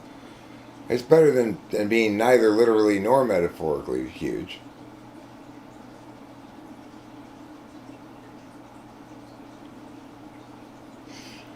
I mean, the thing is this: the 10 ways. It may be the case that I'm never gonna, whatever. It might be that case, but I will say this: in the very short period of time since we restarted doing type police videos, it sure does feel like there's a lot more energy and interest in the channel and in me. So one could imagine, at least potentially, a world in which, if we persisted through this course of being consistent about doing type police, dressing up in the costumes and everything, we might have to slow down production so we don't run out of people. So don't run out of people too quickly. But that, and if I continue doing other things that I know people like more, as a greater percentage of the stuff that I do, things like shorts and little NI things, right? If I do a greater percentage of my total content that's type police specifically, but additionally the other kind of videos that do really well, which are the MBTI nutshells, well, they seem to be really liked anyway. If I were to do that, and then also toss in basically random shorts every day or something, then, I mean, the history of the channel's growth patterns has not been like this at all. It's been like this, like, what? What? What? So, who knows, when you get one of those periods of time when it's going like that, and starting to add a bunch of subs or something. I'm not really adding subs at a tremendous rate right now, but more. I'm long since, I'm well past now the period where I had plateaued at 6,700 for months. You know, so things do look like, I believe in other words, I believe in the power of doing things to create change, without changing who I fundamentally am.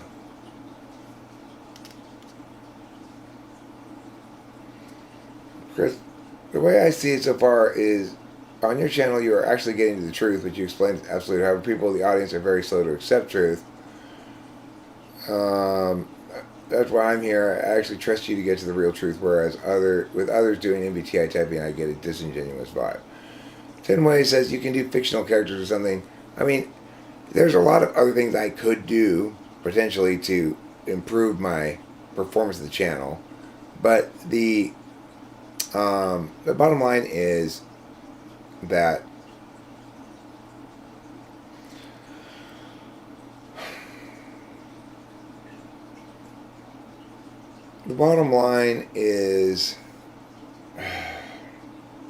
freaking goddamn it. That just occurs to the NE Dom. So I'm in the middle of a train of thought, and I see Jedi Ryan's first couple of words, this MBTI raps, and what do? I start going into, okay, so I start thinking of lines and how I might begin constructing this response rap to alchemy. It's the science of magic.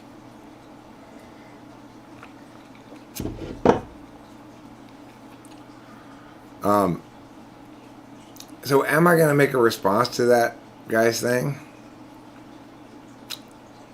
Probably. Maybe.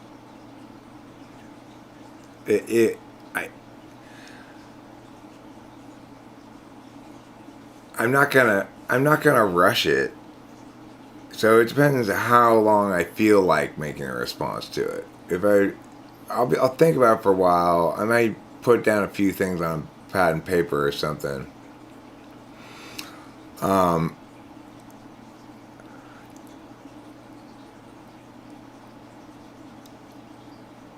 Yeah, it's like basically I have to really dig my hands into the idea of maybe responding first, and consider possible ways I might respond before I decide whether I want to respond. You know, because of course the thing to remember is this: not responding to something at all is a powerful response. Ignoring something is a powerful response. So there's also that. Don't be a Zelensky bro. Don't take on something you aren't equipped for at all. You think I'm not equipped at all to do a response rap?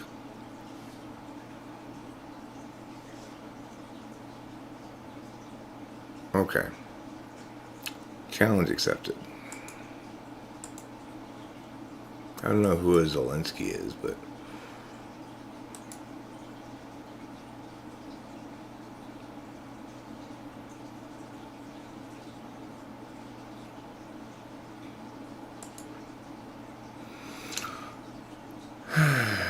Actually, I probably go here to do that. Okay. Here.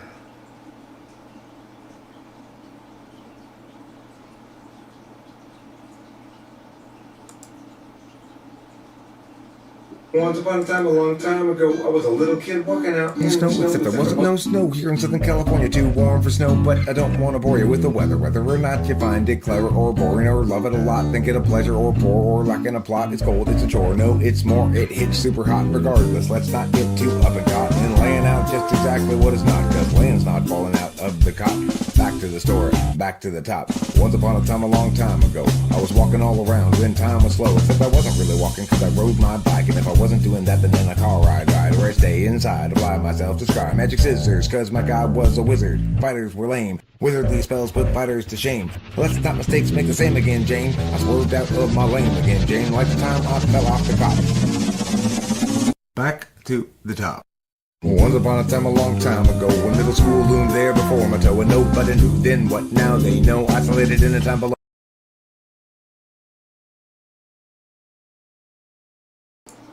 The point is, I have lots of rap songs, although I'm mostly a singer-songwriter.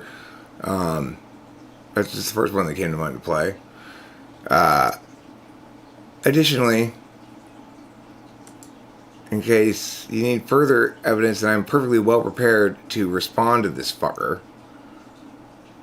and win the battle, and yeah, I definitely can. I do have the tools, requisite experience, or whatever to compete in this area. Here's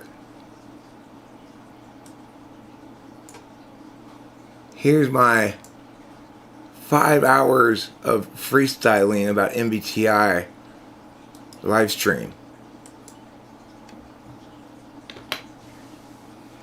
My plan was this month, but I'll do it next month because the timing of this with my dad's stuff just didn't work out this month. Next month, I will set the world record for the longest ever continuous freestyle, which is about 36 hours now. I can do 37, 38, 40 hours, no problem. I will set that world record. So, yeah, of course I can kick this guy's ass. I'm not worried about that. I don't claim to be the best MC in the world. I don't claim to be primarily a rapper, okay? I don't consider myself primarily a rapper, and I think most of my best songs have no rapping in them, although I have a few instances of very good rap songs too. So, you know, but it might be a good idea, instead of writing a rap response, to write a song response. That would allow me to do more what I want to do with the lyrics, probably. And ultimately, I mean, the only reason I want to do a rap thing is because I don't think that guy even knows enough about me to know that I'll fucking whip his ass.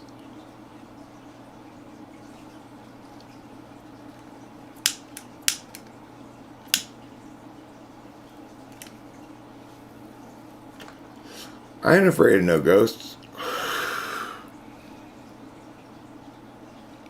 So it's a tricky question. This is what I mean by I have to think about it a lot before I decide what I'm going to do. There's a reasonably finite enough number of possible response approaches that I can go through them all. It's not, in other words, it's not yet ready for any. It's ready for any. But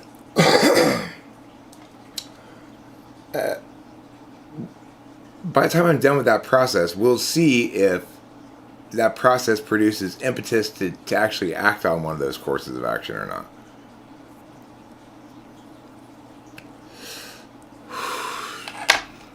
I could for sure, you know.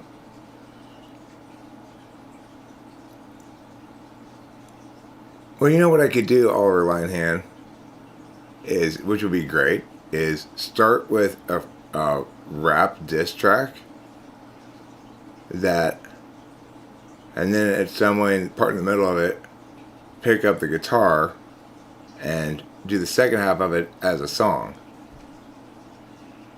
To be like, I hope you don't have a big head.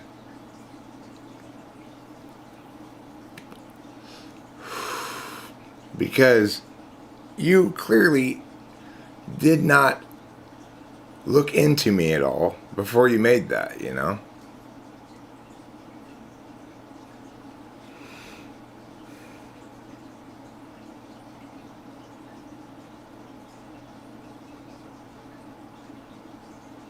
I mean, typology is not something you stick to or whatever. Remember, Master Bobby, typology affords us a lexicon of terms that allows us to meaningfully and objectively taxonomy our experiences, our attentional manners, and understand other people for being an example of something that actually is a meaningful label on them. So these questions you're asking neglect that fact. They pretend it's something else.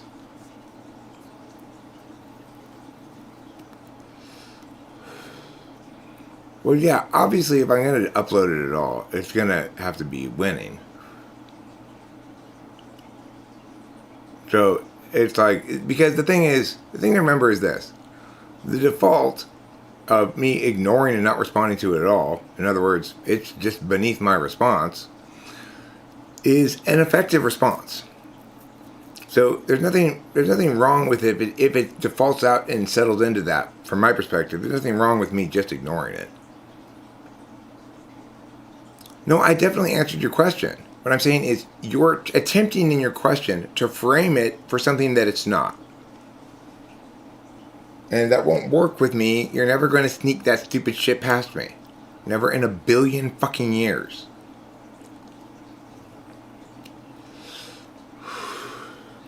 They like it? I don't know. I'm not responsible for understanding why other people think things. Like, why do some people adhere to Enneagram more? They don't adhere to Enneagram. They talk about it more. Right?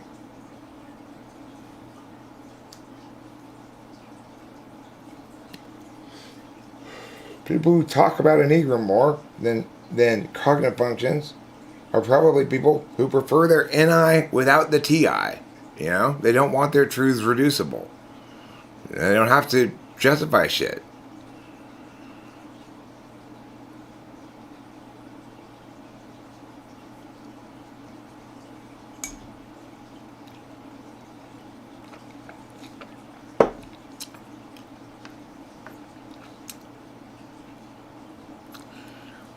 Now, but listen, Master Bobby, you may not have been aware of what you were doing.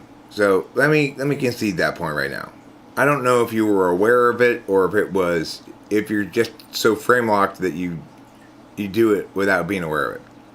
What you were doing there is called frame walking, which is you present a question that's like through a certain frame of reference as though a point in dispute were not in dispute. So, for example, if I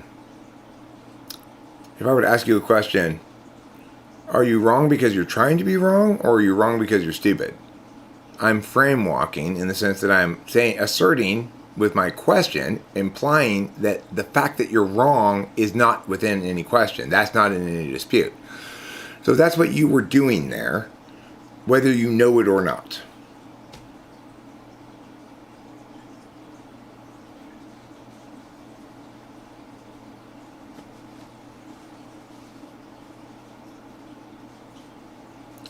Yeah, well, look,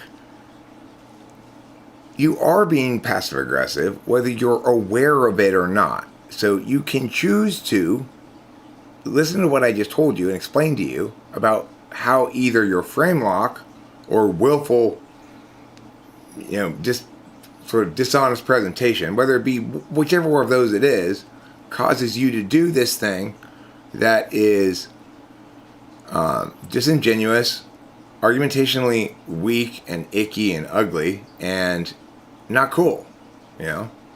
We both know that it's like what Winston's mom says here. So, do you still beat your wife, or have you stopped beating her?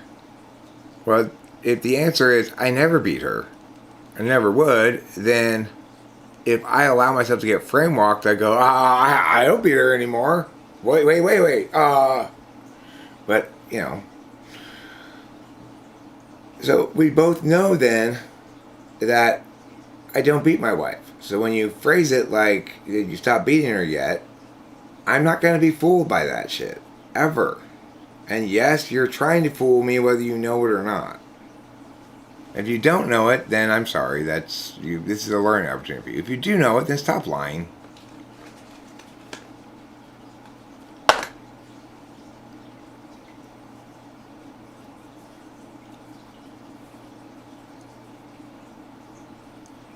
Well, there's nothing wrong with you trying to articulate what you think out in your head. That's fine. But what I'm saying is nevertheless the case. So, hear my words. Try to understand what they mean and apply them accordingly.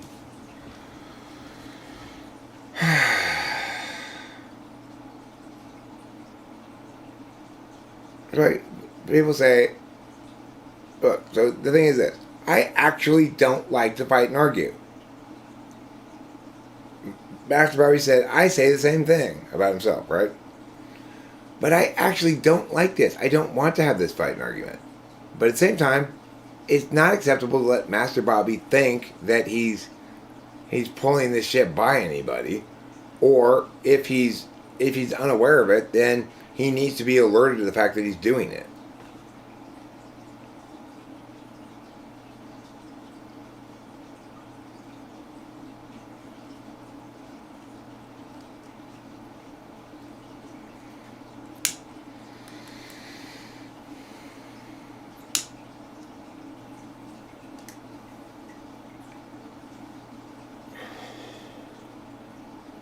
I'm tired now. See, that's the thing. It's like, now I'm tired. Because I had somebody trying to pull the battle back outside the city gates. And I fucking hate that. I don't want to battle outside the city gates anymore.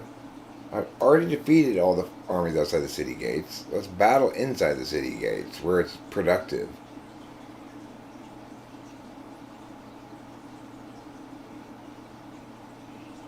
Master Bobby, why are you telling people that they are so fi-fi? So fi-fi of whom? Of me? Yes, I have feelings. It's true. And you make me feel exhausted and annoyed because of your stubbornness with your wrongness. Hi, Eric. Nice cut you did. Thanks. I use the clippers. The barber clippers. I want to learn more about the nuance of this frame thing and how it works. Do you have some kind of video or something?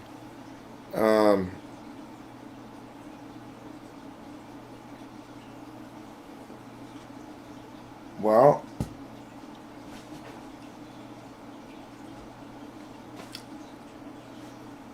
when people call this a lighter, I don't say anything. When people call it an elephant, I go, why are you calling that an elephant?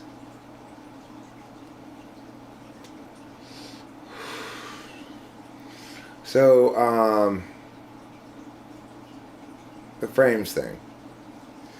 Let me give you a link to a document that's not finished, of course, but that at least covers a good introduction to framing.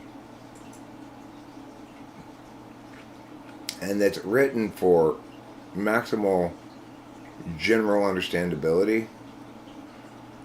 In other words, I made a serious effort to use small words, which does end up mattering. It's like everything's better when you use small words. That's the simple truth of the matter. It's not just like easier to understand by people. It's fundamentally better.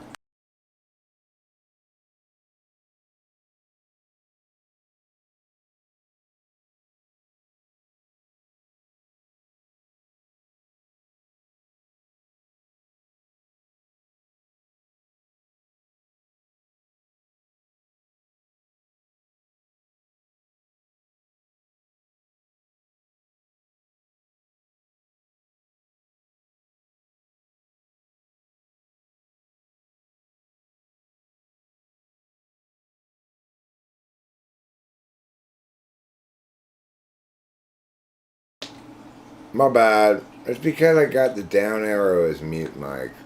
As yeah, no, it's a down arrow curse in this instance. It's a different curse.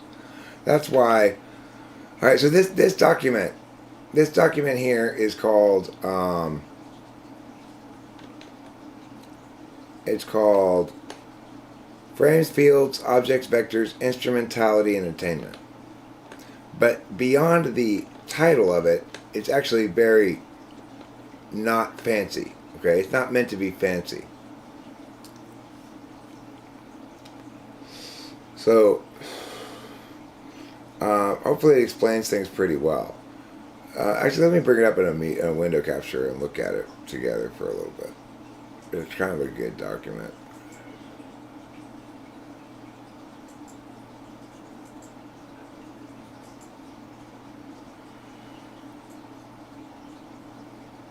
You know what I need to do? Hold on, I'll make it bigger over here. Like this. Pew!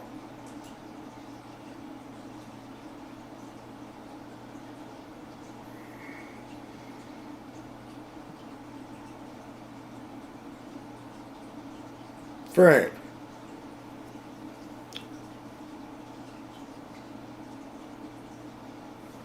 Physical frames are borders. The walls of my house frame my living space. Verb. When people use the word frame as a verb, it generally has a negative connotation, as in, real estate agents stage homes to frame the experience for a prospective buyer. Or an innocent man might exclaim, I was framed. Or Julie tries to frame it as concern, but really she just likes stirring up drama.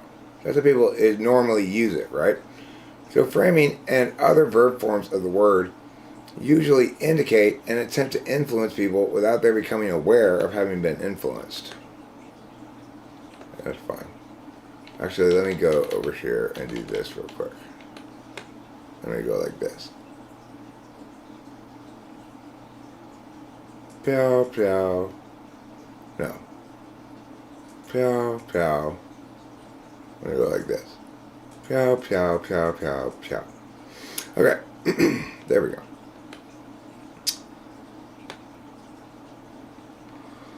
So framing and other verb forms of the word usually indicate an attempt to influence people without their becoming aware of having been influenced. Unless framework is made explicit, it's generally seen as manipulative. This is so because most frames are unnoticed common distinctions. Arguing physical frames just produces silliness. A knock at the door prompts, come inside, muffled response. Which side of the wall is the inside? That makes people be like, what are you talking about, right? Because with physical frames, we don't have the capacity to redefine them, right? So here's some terms that I'll be talking about in this thing. Personality. The aspects of a human being that remain the same from childhood through old age, barring brain injury or massive identity-shifting trauma. Incorporate. To incorporate is to confer an identity upon something by naming it. Attribute. A measurable quality of an object, height, weight, duration, etc. Identity. A distinction indicating unique among others of the same kind. Example, Howard's rock has an identity, a rock does not. Event. An incorporated stretch of time. Topical. That which impacts within a given frame is said to be topical to that frame. Impacts. Instrumental impacts are called warrants. Attainment impacts are called impacts. Failure within a given frame occurs when attainment within that frame is not possible. So, frame. That which defines the rules of instrumentality, attainment, and failure is functioning as a frame. In other words, when we define what's being used, what's being achieved, and what constitutes a criterion for success, we've established the necessary minimum elements for a frame. Object. Number 9. Anything with attributes is an object within an experiential frame. Anything with identity is an object within a language frame. And a frame can be an object in a larger frame. So if we look at physical frames in this example here, the annual big rivalry soccer game, the Ohio Owls versus the Idaho Isotoners. So the Owls regular season, I don't know why they put that stuff there. It's just for kicks, I guess. Time frame is 7 to 9:15 p.m. Anything after 9:15 or before 7 is non-topical or not part of the event. There's no overtime because it's a regular season, okay? The biggest physical frame of the event is the stadium property. Everything outside the stadium property is not topical to the event. Stuff that happens in the stands is topical to the event, but not to the match. The total field, including out-of-bounds areas, comprise the physical frame of the match. Out of bounds is part of the match, as is a coach sending in players from the bench, but anything not on the field is not topical to the match. The pitch is, as defined by the white lines, comprises the physical frame of game action. If a player standing out of bounds, for example, scores a goal, that goal doesn't count. Anything out of bounds is non-topical to the game action. Okay. So anything not on the field is non-topical to the match, but anything out of bounds is non-topical to the game action. Instrumentality and attainment. Framing creates a distinction between the means and the ends. Debaters in a formal match will argue about what counts directly in a section of their speech called framework. Framework comprises all ground arguments, and ground arguments draw out-of-bounds lines around certain kinds of claims.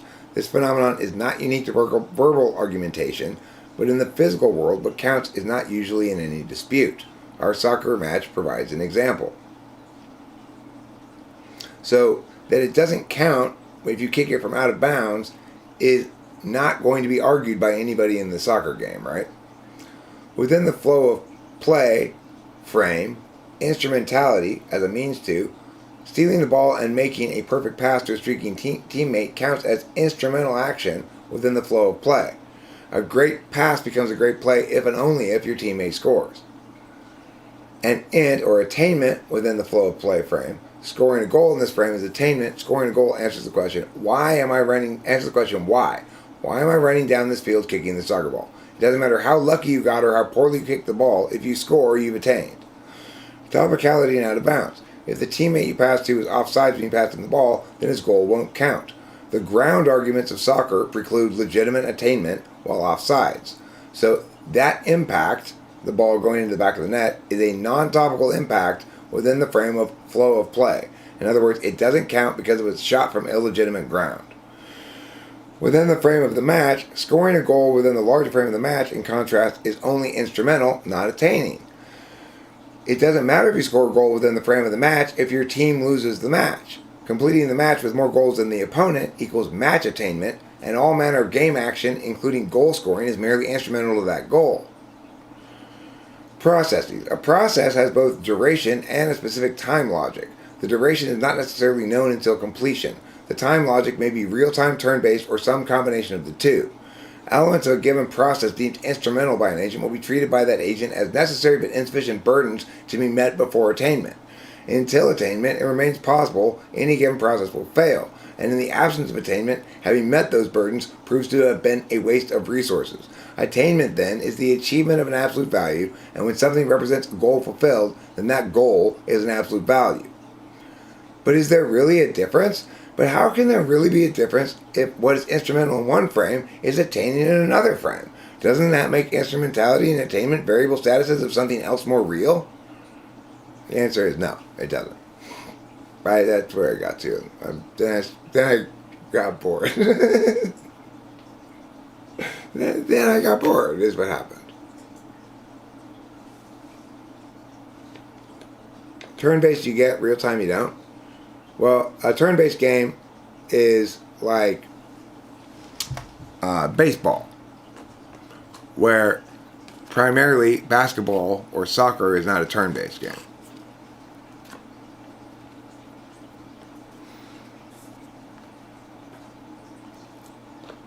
So anyway, that document right there is a very good document. It's just not very long. But it gives you a good concrete example of how to use frames. If you want to understand frames, you take soccer. Is something instrumental or absolute? Well, in what frame?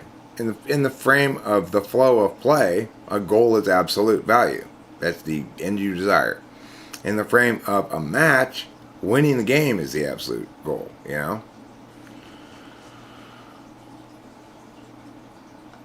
Is virtual reality an example of both real-time and turn-based? Well, virtual reality can present the individual engaging in that virtual environment with either turn-based or real-time experiences. A first-person shooter is real-time.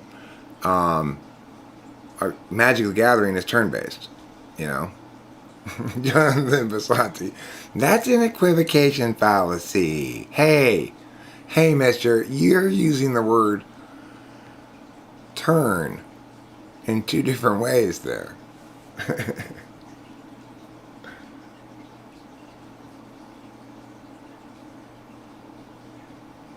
I busted a lot of SI in the soccer example. What does that mean? I felt like I tried to. I wanted to use soccer because it's not turn-based, really. That's why I use soccer instead of like football or something. Like American football is it's a turn-based procession of real-time bits, you know. So it's more hard to explain. Yeah, same thing with baseball, Rain. Yeah, same thing with baseball. Let down your wall, Eric. Not everyone is here to attack you. I agree. You are, though. I'm not saying everyone's here to attack me. I'm saying you're here to attack me.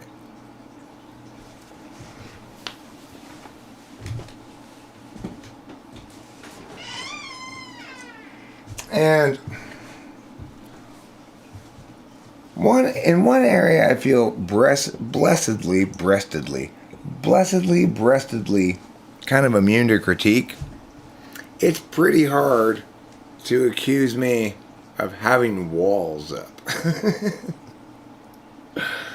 You know, nobody really accuses me of having walls up. Nobody accuses me of being too goal oriented either.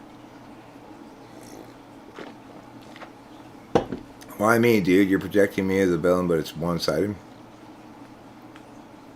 I mean, because you just said that again, right? So, that's not true. I'm not projecting you as the villain. I'm describing your behavior tonight. And that's another example of it. So, that's why I keep responding to your bullshit. Because I'm a nice guy and don't want to just ignore you completely. Again, Bobby, I'm not describing your sight. I'm not describing your feelings. I'm not describing your perceptions. I'm telling you what you're doing.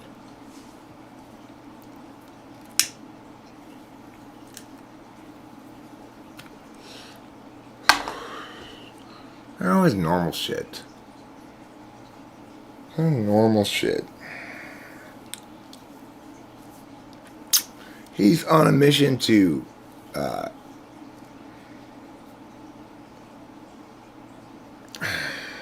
well, I explained earlier. It's like I don't know if he did it on purpose or not, right? I don't know if he's trying to frame walk me because he thinks it's gonna work, or he's trying to frame walk me because he's so frame locked that he doesn't even know he's doing it. But I gave him the benefit of the doubt and assumed he did know what he was doing, but he might not have.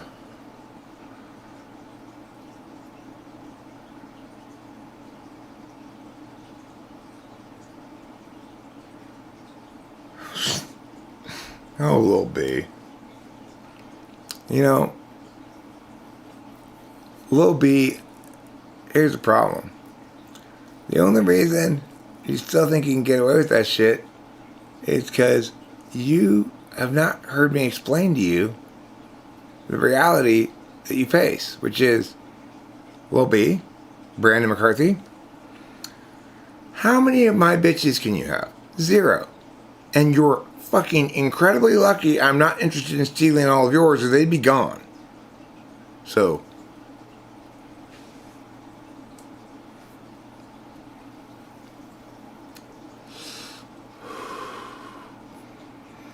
what I displayed there was basically an attempt to NI to get NI resonance from the reader by providing a concrete example that everybody could be familiar with. I don't know what you'd call that exactly. If you see bees, you're not too far away from water. A little bee.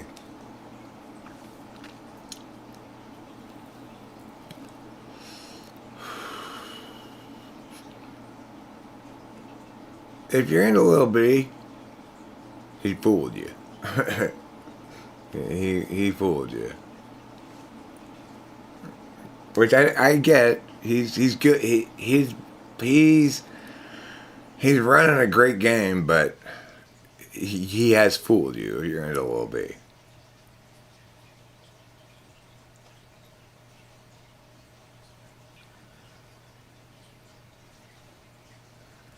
He's not a good artist. Am I a type 7? Yeah, I'm a type 7.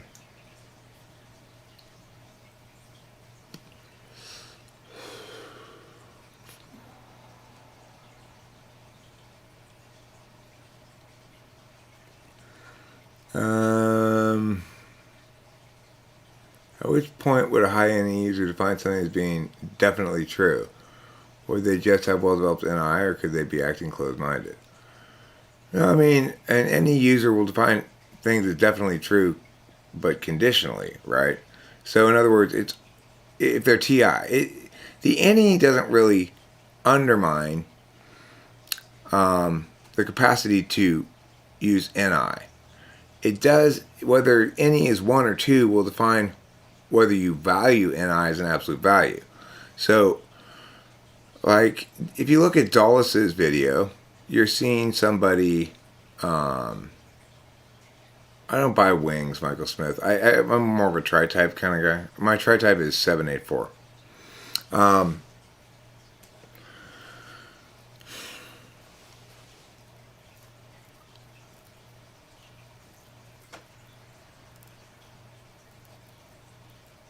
If DJ does have excellent taste in music, and the thing is, that's the cool thing about Lil B.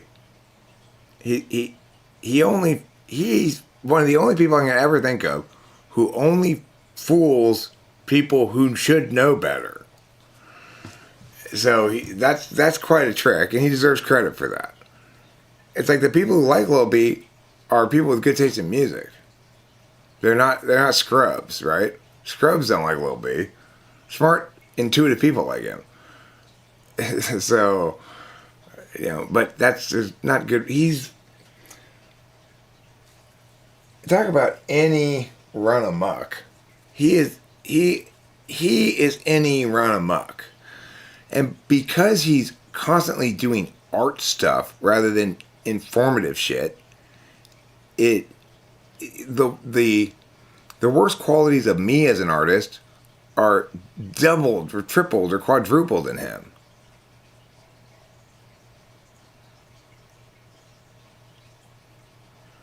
You said in one of your videos that TINE can be in some way prone to relativism because of the ability to negate virtually anything. Do you still hold that position, or what? Under what other qualifying conditions? Well, I think it's I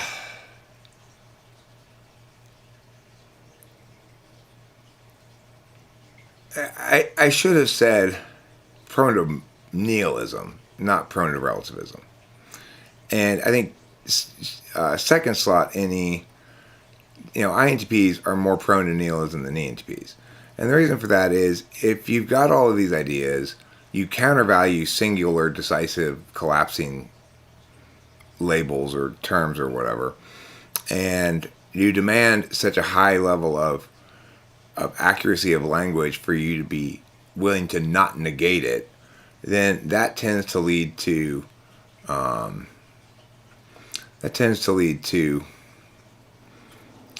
a somewhat nihilistic rejection of meaning in general. Like, you know what? Since I can argue everything, nothing is correct.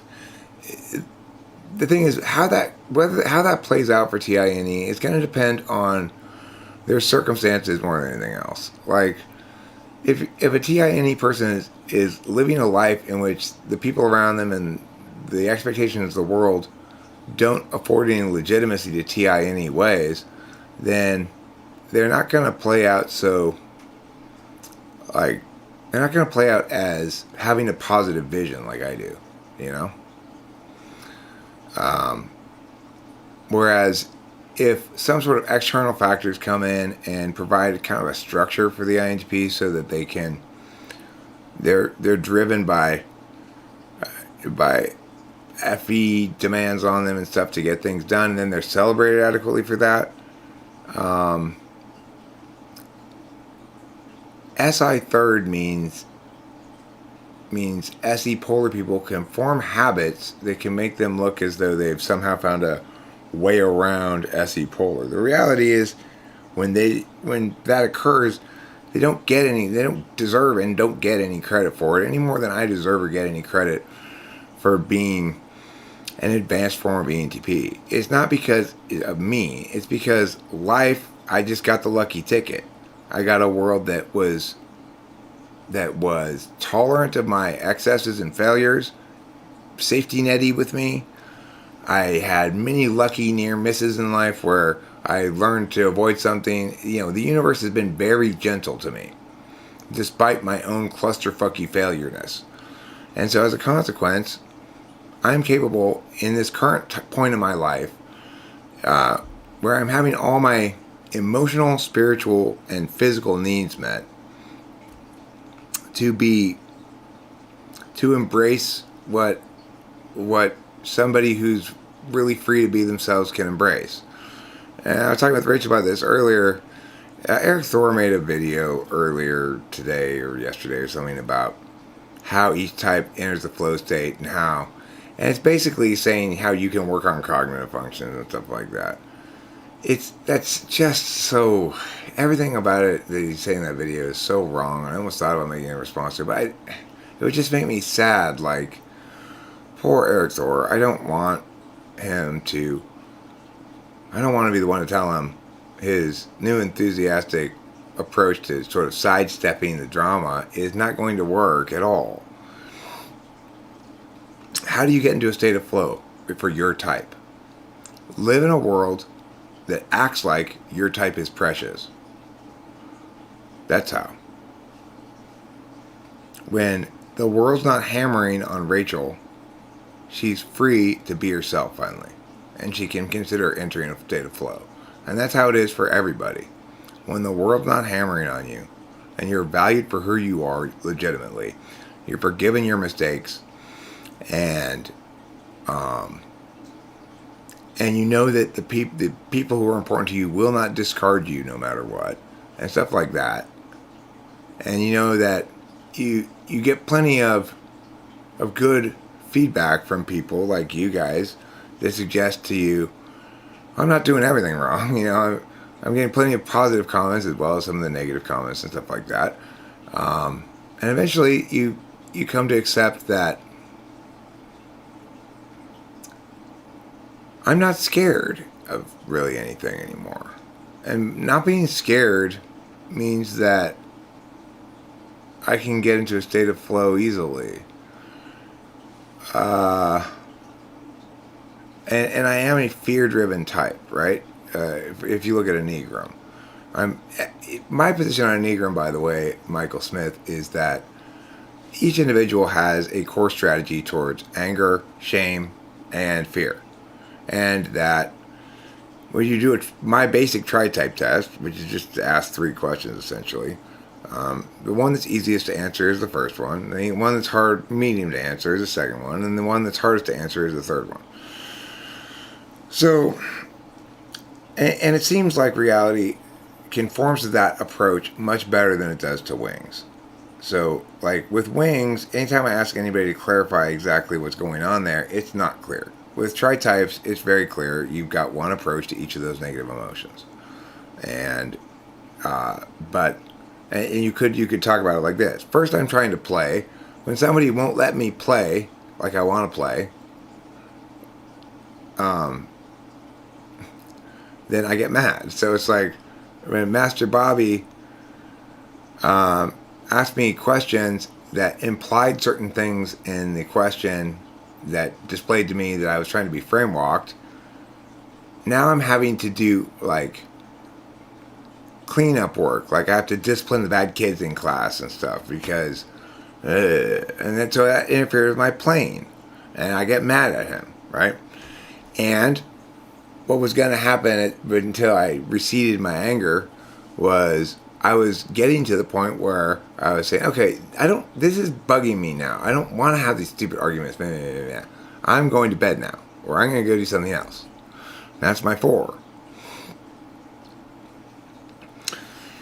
So, that's one way of looking at it. Now, the thing is, Michael Smith, I don't have arguments about Enneagram. If you feel differently about Enneagram, that's fine. I don't defend my position on Enneagram as logically, as one that I personally can logically defend and uphold.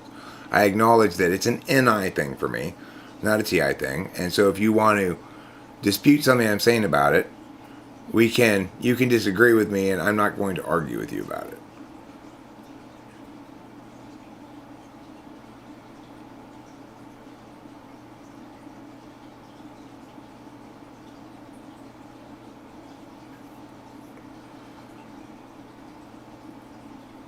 Is there a difference between head in the sand and getting behind the castle doors? I'm not sure what getting behind the castle doors means. Oh, I see what you're saying. Oh, okay, I see what you're saying. Yes. Head in the sand is 7. Getting behind the castle doors is 6. So, you can think of it like this. If there's an army coming, they're marching in the direction of your town. 5 learns everything they can about the army and what they're going to need to do. 6 goes behind their castle walls and assumes their defenses are going to be good enough to wait to survive the army. And 7 is outside hunting in the King's Forest, says, you know what, they're probably going to go to the town next door. I bet you they are. We don't need to really fret about this thing. I'm sure they're going to Lord Jason over there. They hate him. It looks like they're coming towards us, but they're going to go to him. It's fine. That's 7. It's the dumbest of all things, really, but that's who I am. Oh, well.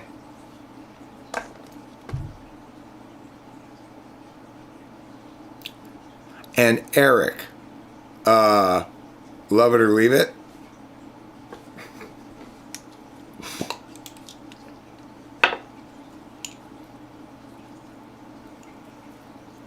Okay, that's very possible, CJ O'Connell. And so, in that case, it's my bad. It's the other side of Dunning-Kruger. See, people think about Dunning-Kruger as operating in one way, but it actually operates in 2 very clear ways that are the same thing, but on opposite ends.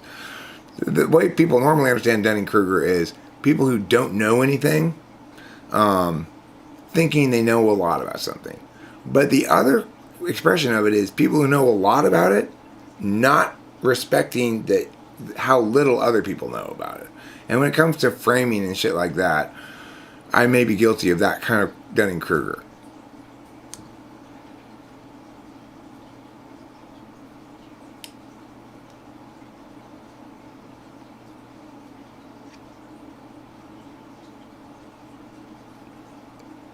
Well, I'm not in 8 mode. I'm just like, I'm trying to be in 7 mode. I'm always trying to be in 7 mode. It's just when, remember, this is important. Everybody needs to remember this. My name is Baby Pig Poop Face. And there's a good reason why my name is Baby Pig Poop Face. It is because I'm a baby. It is because I'm a pig. And it is because I am a poop face. So, when we remember that, things get a lot easier around here. Why are you acting like a baby, Eric? Well, because I'm a baby. Why are you still smoking so much weed and after you pulled all those bowls? Because I'm a pig. Why are you being such a dick? Because I'm a poop face. Doy. You know what's funny? You ask people these questions, the TE questions, nobody gives you the straightforward answer. I actually asked this. You seem like you feel like you're going to see it. Not really. It's kind of an act. This is low level. This is low level combativeness in general around here tonight. It's quite peaceful.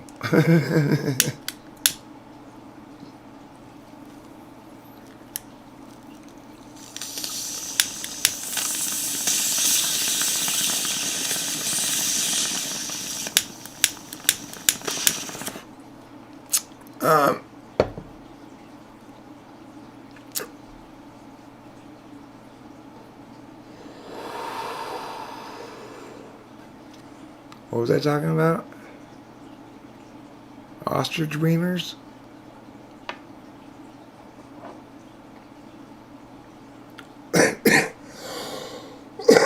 It was, wasn't it? I was talking about ostrich wieners again. I'm not saying I'm cross-species sexual. I'm just saying that ostrich wieners,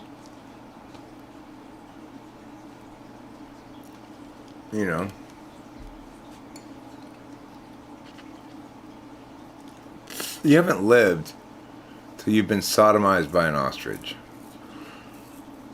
Eric, the recent Melissa response was on point. Also, it seems the universe is supporting your side because in that Aga video you pulled up, you found the sections in which you're talking about all the right stuff. I know, that was lucky, huh? That was very lucky that I hit those things. In fact, during the premiere of it, somebody said, and I don't remember who said it, look at Eric looking so proud at the Aga video. That's what I was proud of, was that where I happened to go was just like, see? It was great. Well, for one thing, enduring the decades of lies directed against ostrich and emu populations, presenting the misinformation and propaganda that they can't fly, has made them full of testosterone vigor. Because of course they can fly. They're birds. Doy. Birds can fly. Everybody knows that. And they're like the biggest birds. That means they can fly the biggest. And, of course, this denialism against ostrich and emu flight has resulted in a lot of specious UFO claims, because usually, at least half the time people think they see UFOs, it's just me and my sky chariot being pulled by ostriches.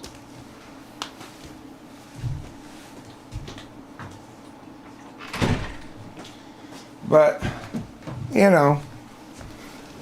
the simple fact is ostriches don't pull sky chariots for free. And that's why I have to take so much ostrich dick up my butt, That's the charge for the ride. Okay, we'll fly you in your sky chariot, but you have to let us all fuck you first. Like, well, how many of you are there? We got 18 ostriches here. I don't need 18 ostriches to pull my sky chariot. Look, you want to go in grand style or what? Yeah, I want to go in grand style. Okay, well, what's grander, 4 ostrich chariot or an 18 ostrich chariot? An 18 ostrich chariot. All right, guys. Unfortunately, they're quick. They're quick like peacocks. If you haven't seen my peacock mating video, I actually did. No shit. I shit you not. This is no bullshit. I successfully caught on film a male peacock humping a female peacock, okay? And it's really hard to catch. The males are always showing their feathers around like this, right? And you never see them succeed. There'll be a dozen female peacocks walk by. This guy with huge feathers is going doing all this shit trying to get their attention. They're just steadfastly ignoring him. And you never see anything but that. Until one day, I got really lucky. And I was there on the scene with my camera when a male peacock successfully mated with a female peacock. I'm going to show you a little bit of this video. Some of you may have seen it before, but the reason is because I want you to understand how long it takes an ostrich to come. It's the same amount of time, okay? So that's the only reason I'm showing this video. I want you to have a point of reference for the story I'm telling about the ostriches, okay? Don't blame me for showing this video again if you've seen it before, because about a few months ago I showed this video. Peacock. But it's just, I feel like I need you guys to understand what my experience is like when 18 ostriches run a train on my ass. That's not the right one. Where is it? Peacock. Here it is. Oh yeah. Oh yeah, there it is. I found it, everyone. Don't panic. Stop panicking right now. Talking with famous people. Behind it, you can see the back of it shaking like that. Very interesting. Ladies are not very impressed though.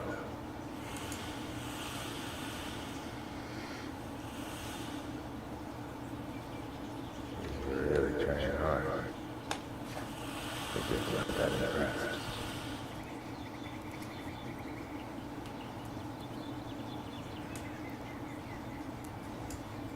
Got to be impressed.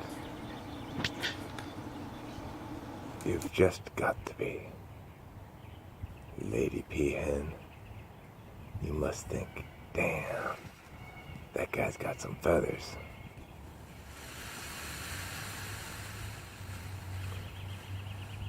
Careful now, don't come on too strong. You don't want to scare the peahens away.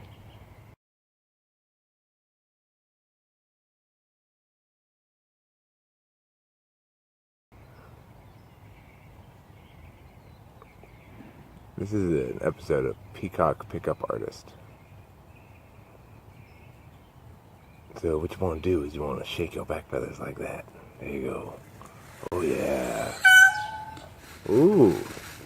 Oh my goodness, look at this action. Has he got on her? He totally got on her. Did he mate with her?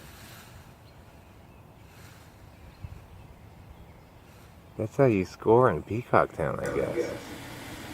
That's interesting. He just sort of just hopped on top of her. She got too close. I guess that's what she does if he wants to get majorly. She just gets too close and he just hops on top of her. Let's see what else happens. This is some great peacock action. Truly, that was some great peacock action.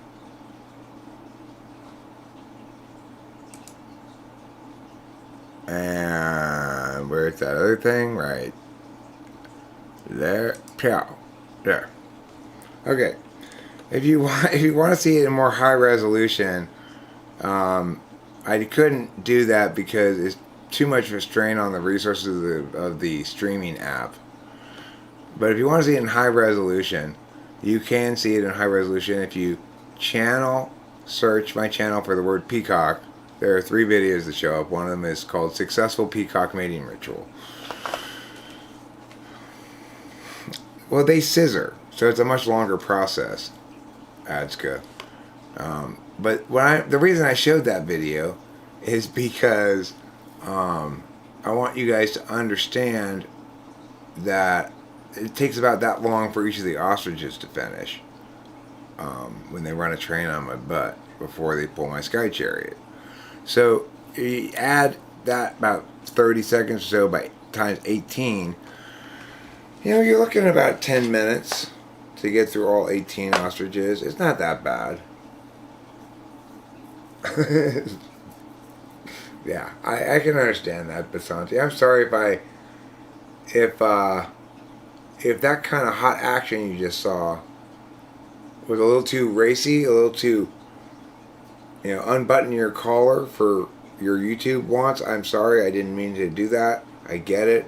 I was just telling a little bit of a story about where my PTSD regarding ostrich cock came from.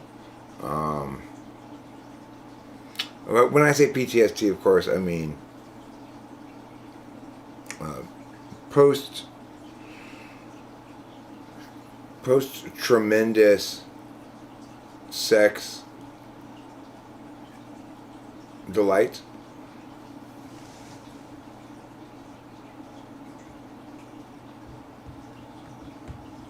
So, yeah.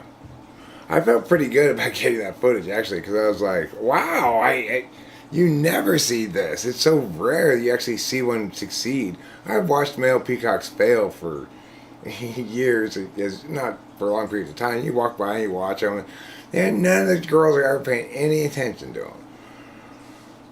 But you know what? It may be the most exciting video.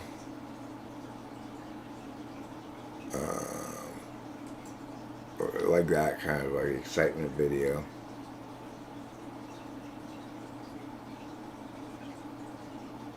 Alright, I'll pull this one up next.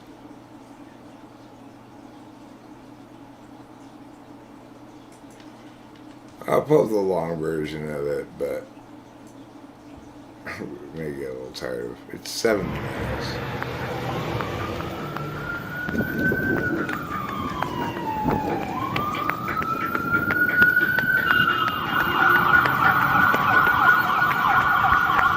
Don't go after these people. On the scene. Action news team. Fire vehicle. And here come the police. Post Eric here. With all your exciting YouTube news. You can see the vehicle's on fire. And it's billowing smoke.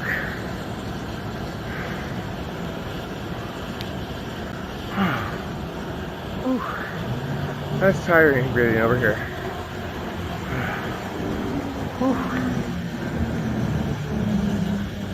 That's right, Bob. Nobody's really sure why this fire started. Oh yeah, sure. My bad. No problem. Sorry, officer. Gotta kiss the ass sometimes.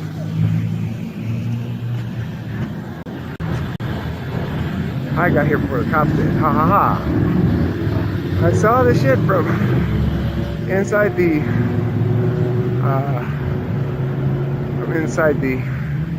Korean barbecue, and look at that, huh? The actual news for you on YouTube. Actually, this is Arcadia, California. Here's the Arcadia Police Department police car. And there's the cop right there, over there, and there's the car on fire. And there's really not any more story to this. I am hopeful as hell. It just occurred to me, I don't see anybody in there. I am hopeful as hell there's nobody in there, but I sort of assume there's nobody in there.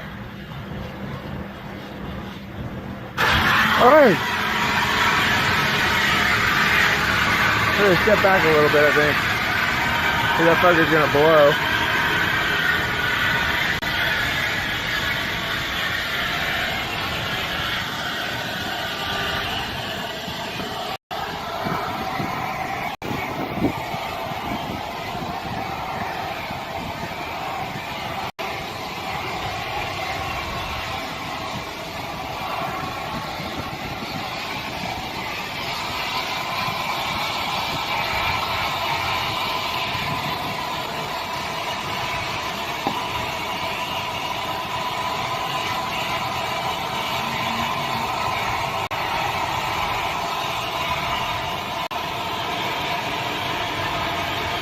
You know, I think I probably used the stabilization thing on the phone. It was kind of the beginning of that. The technology wasn't very good.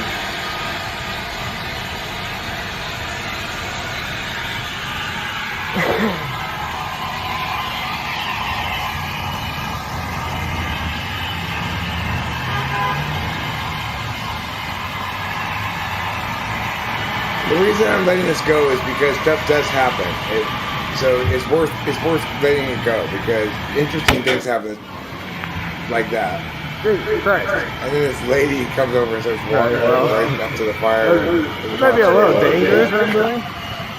But I think if it was gonna blow up, we'll blow it up by now. A little danger never hurt anybody. As long as shrapnel doesn't go flying, right? I'm far enough away.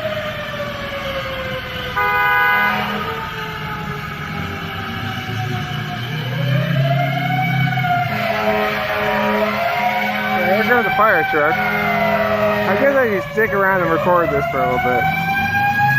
Oh, I want to go back and eat, but whatever.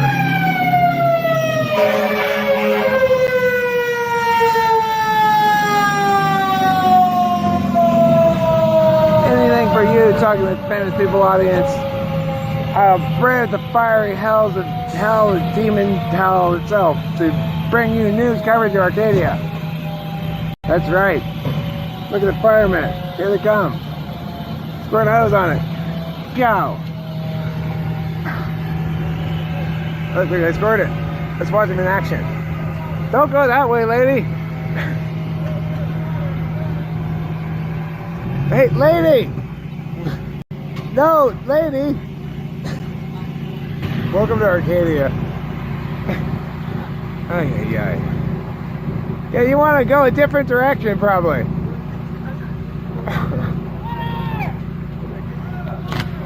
Oh, it's making sparks and shit now. Look. Power line's going. Oh, I better get out of the way, too. This is more exciting than I thought it was going to be.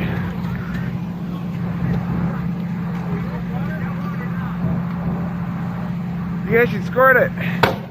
Oh.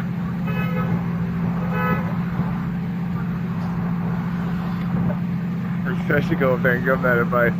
You guys should totally squirt it with the hose. If there is somebody in there, I am not putting this up. I'm assuming that thing is empty. I don't know what I do with the people in there. I just have to go home and just cry. But it looks like they're squirting it with the hose now. Little play-by-play for you.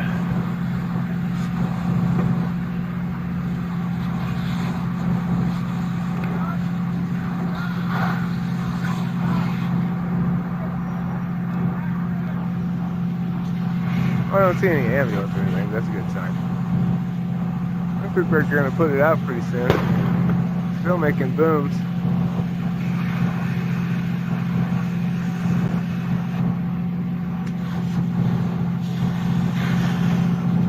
Not much more to see here, I think.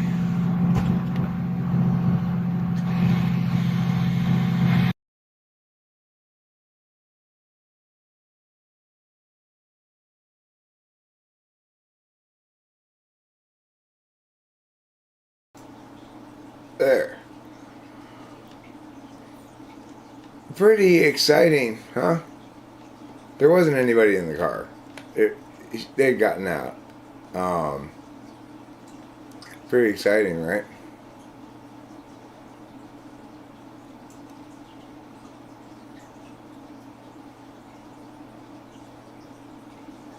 Yeah, Chris Tyne.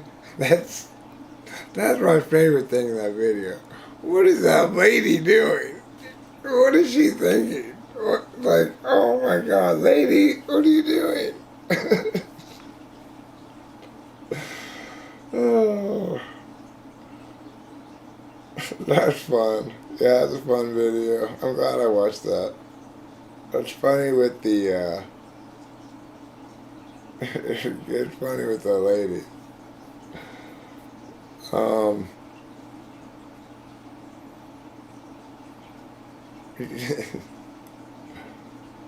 There's nothing dark about that video. Nobody was inside the car. There's nothing, you know. The lady had gotten out of the car well before I got there. I should do reactions to my videos on stream more. You know, some of them have given me a lot of too much adrenaline almost. Like, I have watched on stream before the one where they, with the cops. That's also a very dramatic video. Very dramatic. It makes me feel,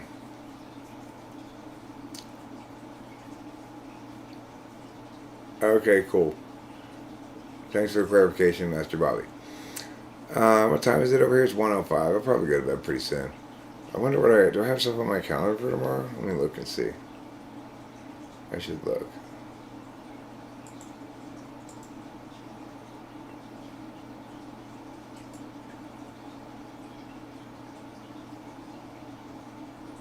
Oh, not till 1 o'clock. That's fine. That's pretty late. But I don't know how many people here.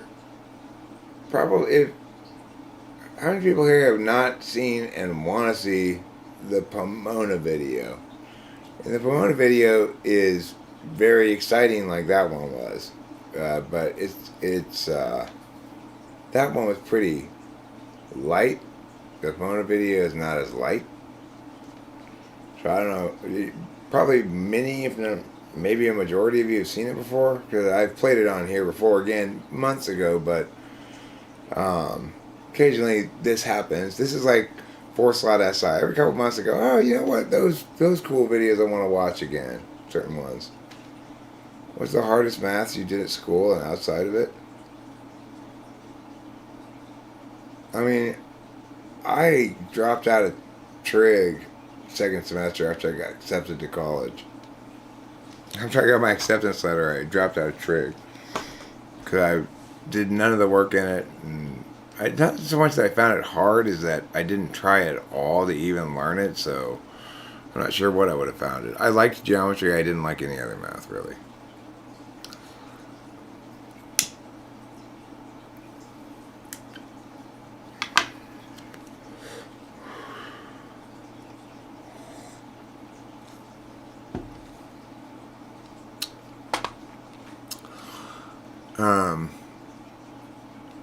So given the lack of response, I'm going to assume, no, nobody wants to see that Pomona video, so I'm just going to leave, not put it on.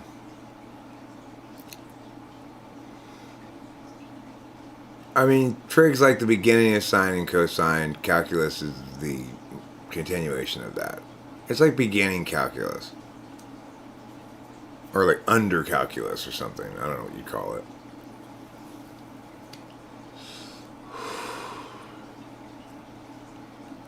The problem with math was always the same. In retrospect, it's obvious what the problem was. It was always the same thing.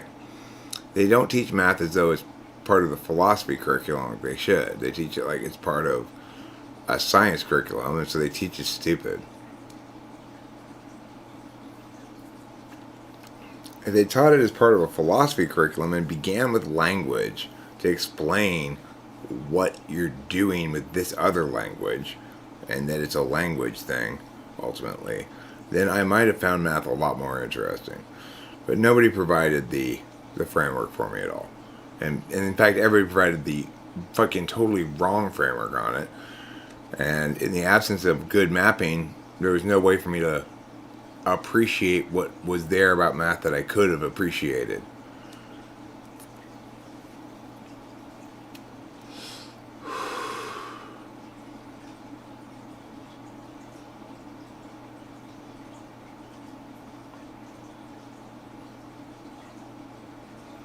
Maths is not empiricist fascism. Empiriacists.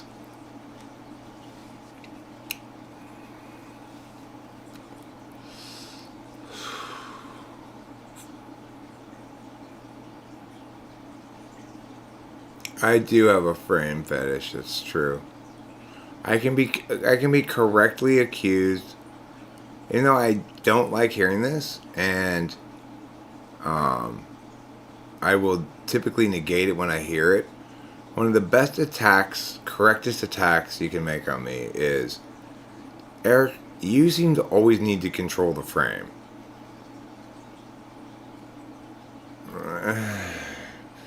Yeah, I kind of do seem to always need to control the frame. Yeah, that's kind of bullshit.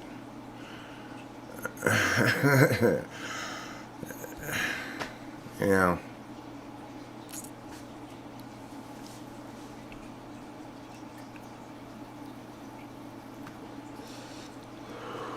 And the thing is, one way or another, I almost never don't. Except with my dad. With him, I never do.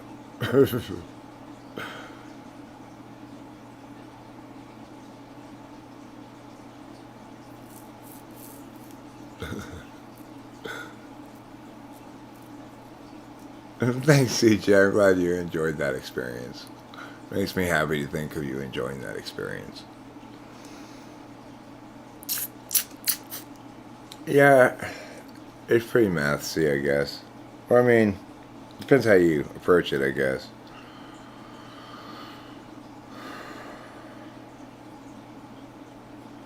I guess it does.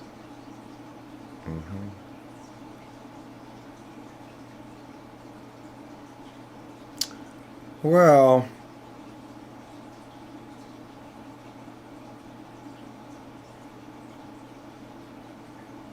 I don't know what else to say. I guess I'm out of things to say now.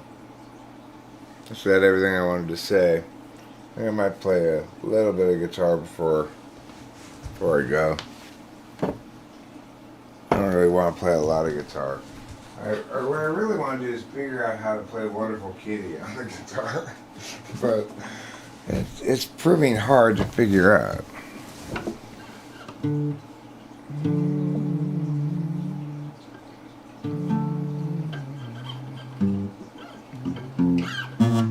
not going to try to figure it out right now, though. Don't worry.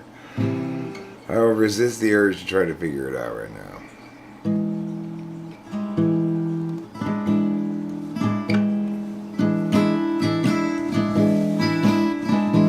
Here's a very impromptu response to a guy who identifies as the science of magic song. Somehow I wonder what that is. They made a rap with lots of fancy words and dissed me like I was a turd. What a cutthroat MC. Alchemy or whatever your name is, it's okay, I'm glad you got your biz, and I hope it made you feel a whole lot better. If it's cold in the weather of a Tide Police episode, then I'm sure that rap was a sweater that made you feel a little less cold. And good for you, my friend. And I'm sure aesthetically, when you get the hang of everything, you'll be embarrassed. But that's not a bad thing either. No, it's not. Why? Because of course we well get caught in mistakes and youthful juvenilia. It's part of the growth process in Visalia. I've gone through it as well. You see, my head is schedule as far as I'm concerned, which isn't very much at all. But hey,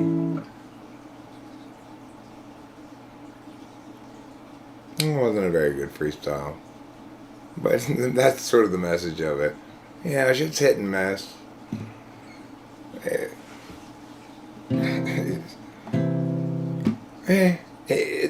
That's my response to his rap. Is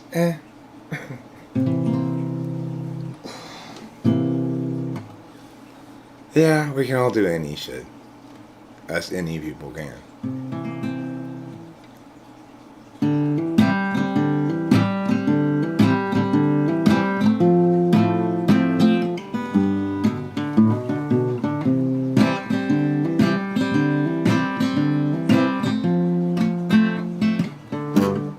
Diss track my ass. You call those words, it's too complicated. And all that verbosity will only get it hated. More important to have a clear and central message. And when I'm done, I hope perhaps there'll be some vestige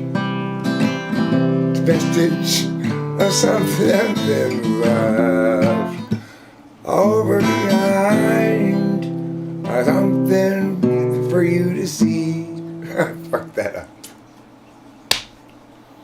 Oh, I fucked that up. Oh, Eric, you're fine. It's fine. It doesn't matter. Who we need to see, who we need to know, who we need to pen happenings down by our means to judge a logic to life decisively unlike, and from which we'll rarely budge. People everywhere gather up enemies, outraged at how they miss the sign. How do they set their priorities? These foreign backstabbing entities, ensuing heartache and misery follow necessarily from their savage ways. Insulting Carson and Desiree, we're stuck in such petty larceny. We all partition the rectories and call it destruction of the whole damn world.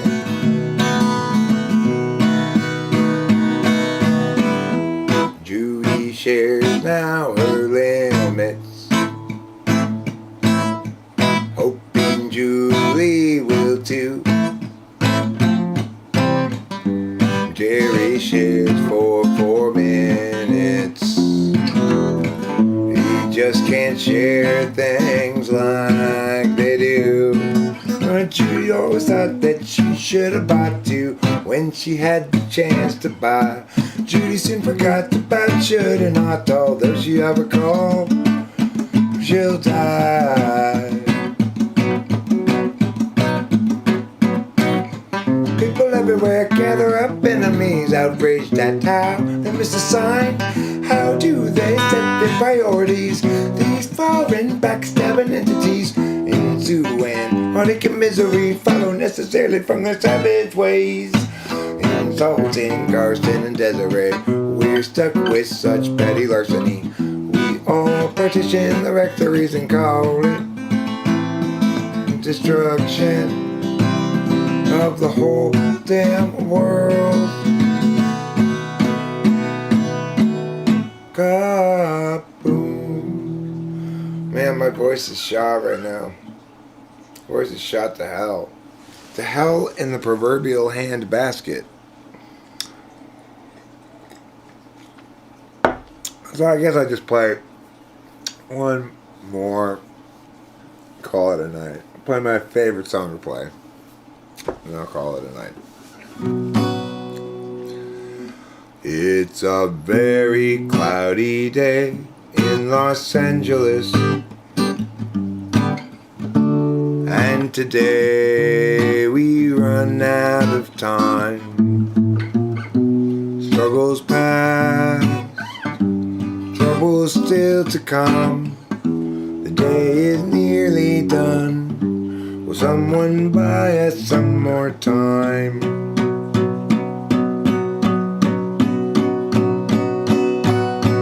Cloudy day in Los Angeles,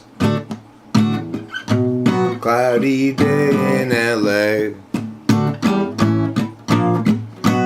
I'm no sort of evangelist, but I have something to say. Life can strangely be forgiving to those who stay awake all night, and mostly voices say to give in. They'll try to sap your will to fight. But whether I'm supposed to be here or just be soon forgotten, noise is sort of based on what I see here, and also on what I avoid. It's a very cloudy day in Los Angeles, and today we run out of time. Struggles past, troubles still to come. The day is nearly done. Someone show me one more time.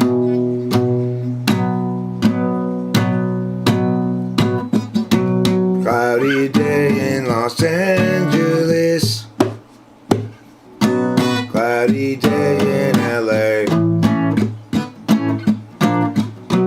I'm no sort of evangelist, but I have something to say, something to say.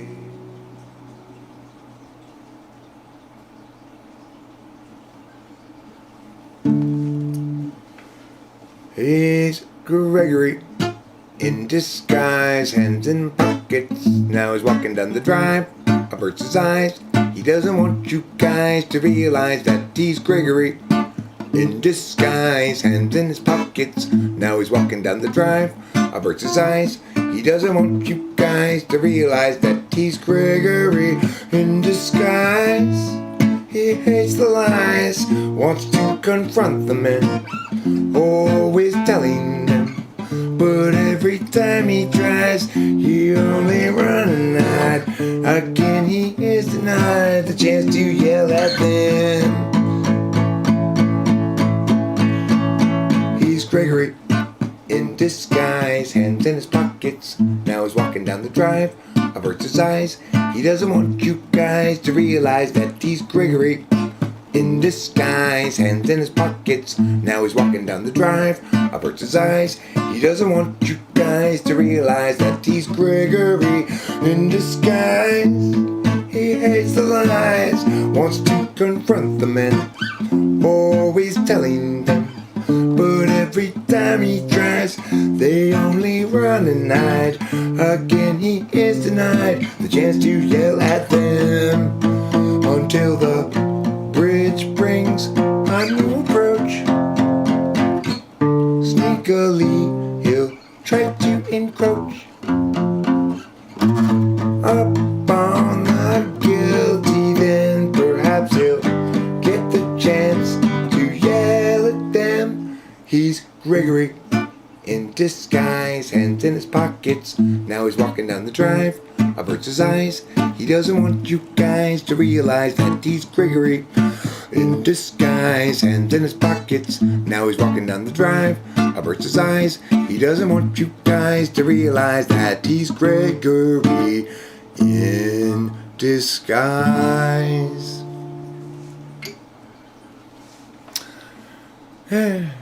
played it okay. There's some fuck ups in there. You know, it's like I don't always fuck shit up, but I usually fuck up a little bit. You know, it's hard to get things perfect. If you're in any dom, it's really hard to practice the same way every time. You know.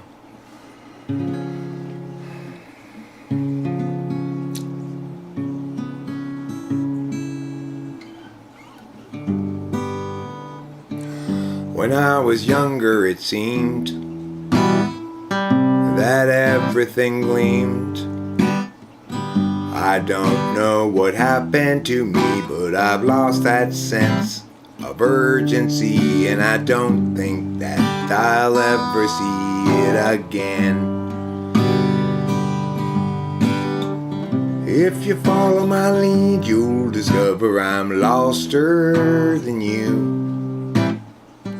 And you'll want to know the way to get back out to wherever it was you thought you knew. And tomorrow will be just like today. I'll be lost then too.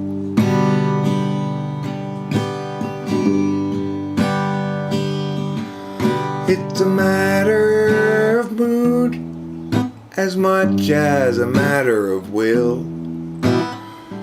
And the things I do and the direction I point to still seem a part of me,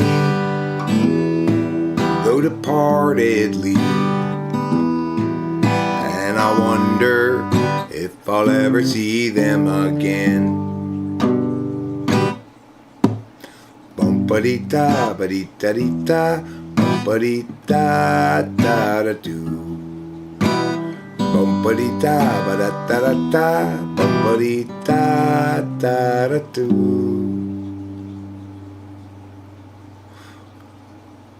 I played that pretty well.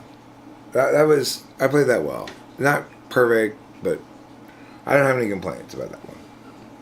It's easy to play, of course, so easier ones are easier to play, sort of definitionally, I guess. Gerald has a thought. Gerald has a lot. Gerald has a plot. Get the margarines, tater tots. He's got a good idea for a name-changing business. Thinking now about what to call Christmas when they hire his firm to change that name. Gerald always thought there'd be chance enough to return to the work left rough.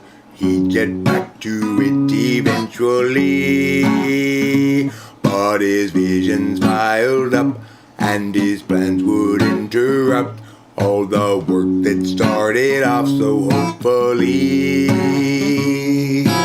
Now his mind is back on his business, thinking of changing fact list to listless. So how all the people will shout his name.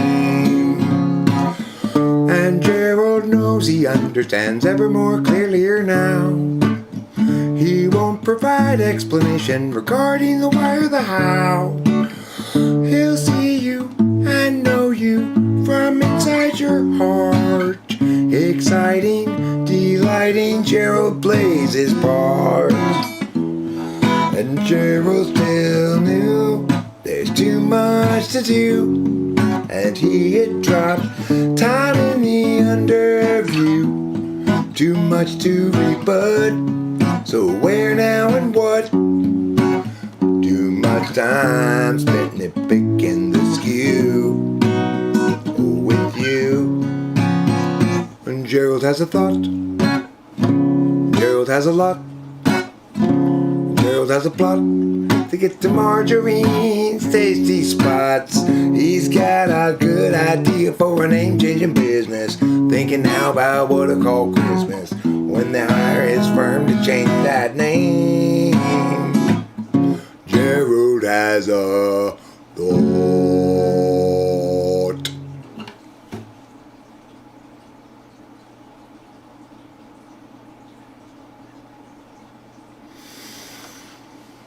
Hi everybody. I wasn't paying attention to your chats for a while there while I was playing. I'm going to play a cover that I often play. I will state, as I always state for anybody who's not heard me play this before, Merle Haggard wrote this song. Yes, it's a racist song. I do not support the message of this song. I am not racist, but I like the song, so I'm going to play it, okay? Well, you might call me a rambling man, 'cause I do a lot of thumbing and a kicking cans, but it won't do an ass good to call me names. My daddy wasn't Willie Woodrow. I wasn't born and raised in no ghetto, just a white boy looking for a place to do my thing. I don't want no handout living, don't want any part of anything they giving. Proud and white and got a song to sing. Well, I said a few things and I'll admit it. If you wanna get ahead, you gotta hump and get it. Just a white boy looking for a place to do my thing. I'm gonna find me a wealthy woman and a line of work that don't take no diploma, 'cause I ain't got much to lose and lots to gain. You might call me a good time fella, but I ain't no black and I ain't no yellow. Just a white boy looking for a place to do my thing. I don't want no handout living, don't want any part of anything they giving. Proud and white and got a song to sing. Well, I said a few things and I'll admit it. If you wanna get ahead, you gotta hump and get it. Just a white boy looking for a place to do my thing. Small town boy, been around a little. I like guitar and I like the fiddle, 'cause that's the sort of soul take to fan my flame. A blue-eyed belly, feared and ready. I got to work just to be somebody. Just a white boy looking for a place to do my thing. I don't want no handout living, don't want any part of anything they giving. Proud and white and got a song to sing. Well, I said a few things and I'll admit it. If you wanna get ahead, you gotta hump and get it. Just a white boy looking for a place to do my thing. Well, I said a few things and I'll admit it. If you wanna get ahead, you gotta hump and get it. Just a white boy looking for a place to do my thing.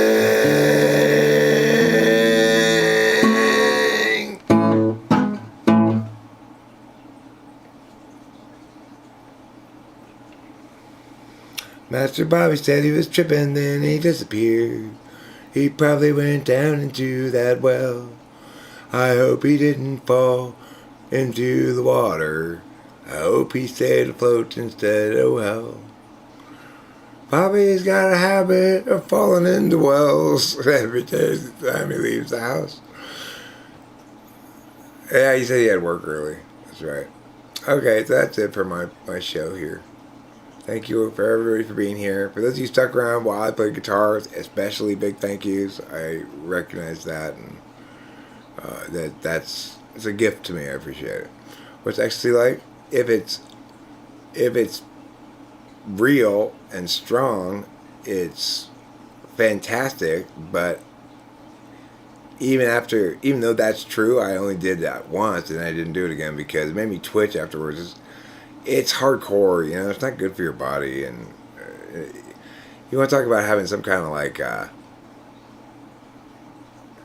brain drug interaction / toxification issue. It's gonna come from MDMA. That links to that stuff a lot. So I'm a little iffy about it. I wouldn't take it. I'd say no PCP, no needles for sure, and ecstasy maybe once. But don't get into it. It's not a good drug to get into. Anyway, that's what I think about it. Thank you very much for being here, everybody. And I love you all. And you're the best. And good night, sweetheart, because it's time to go.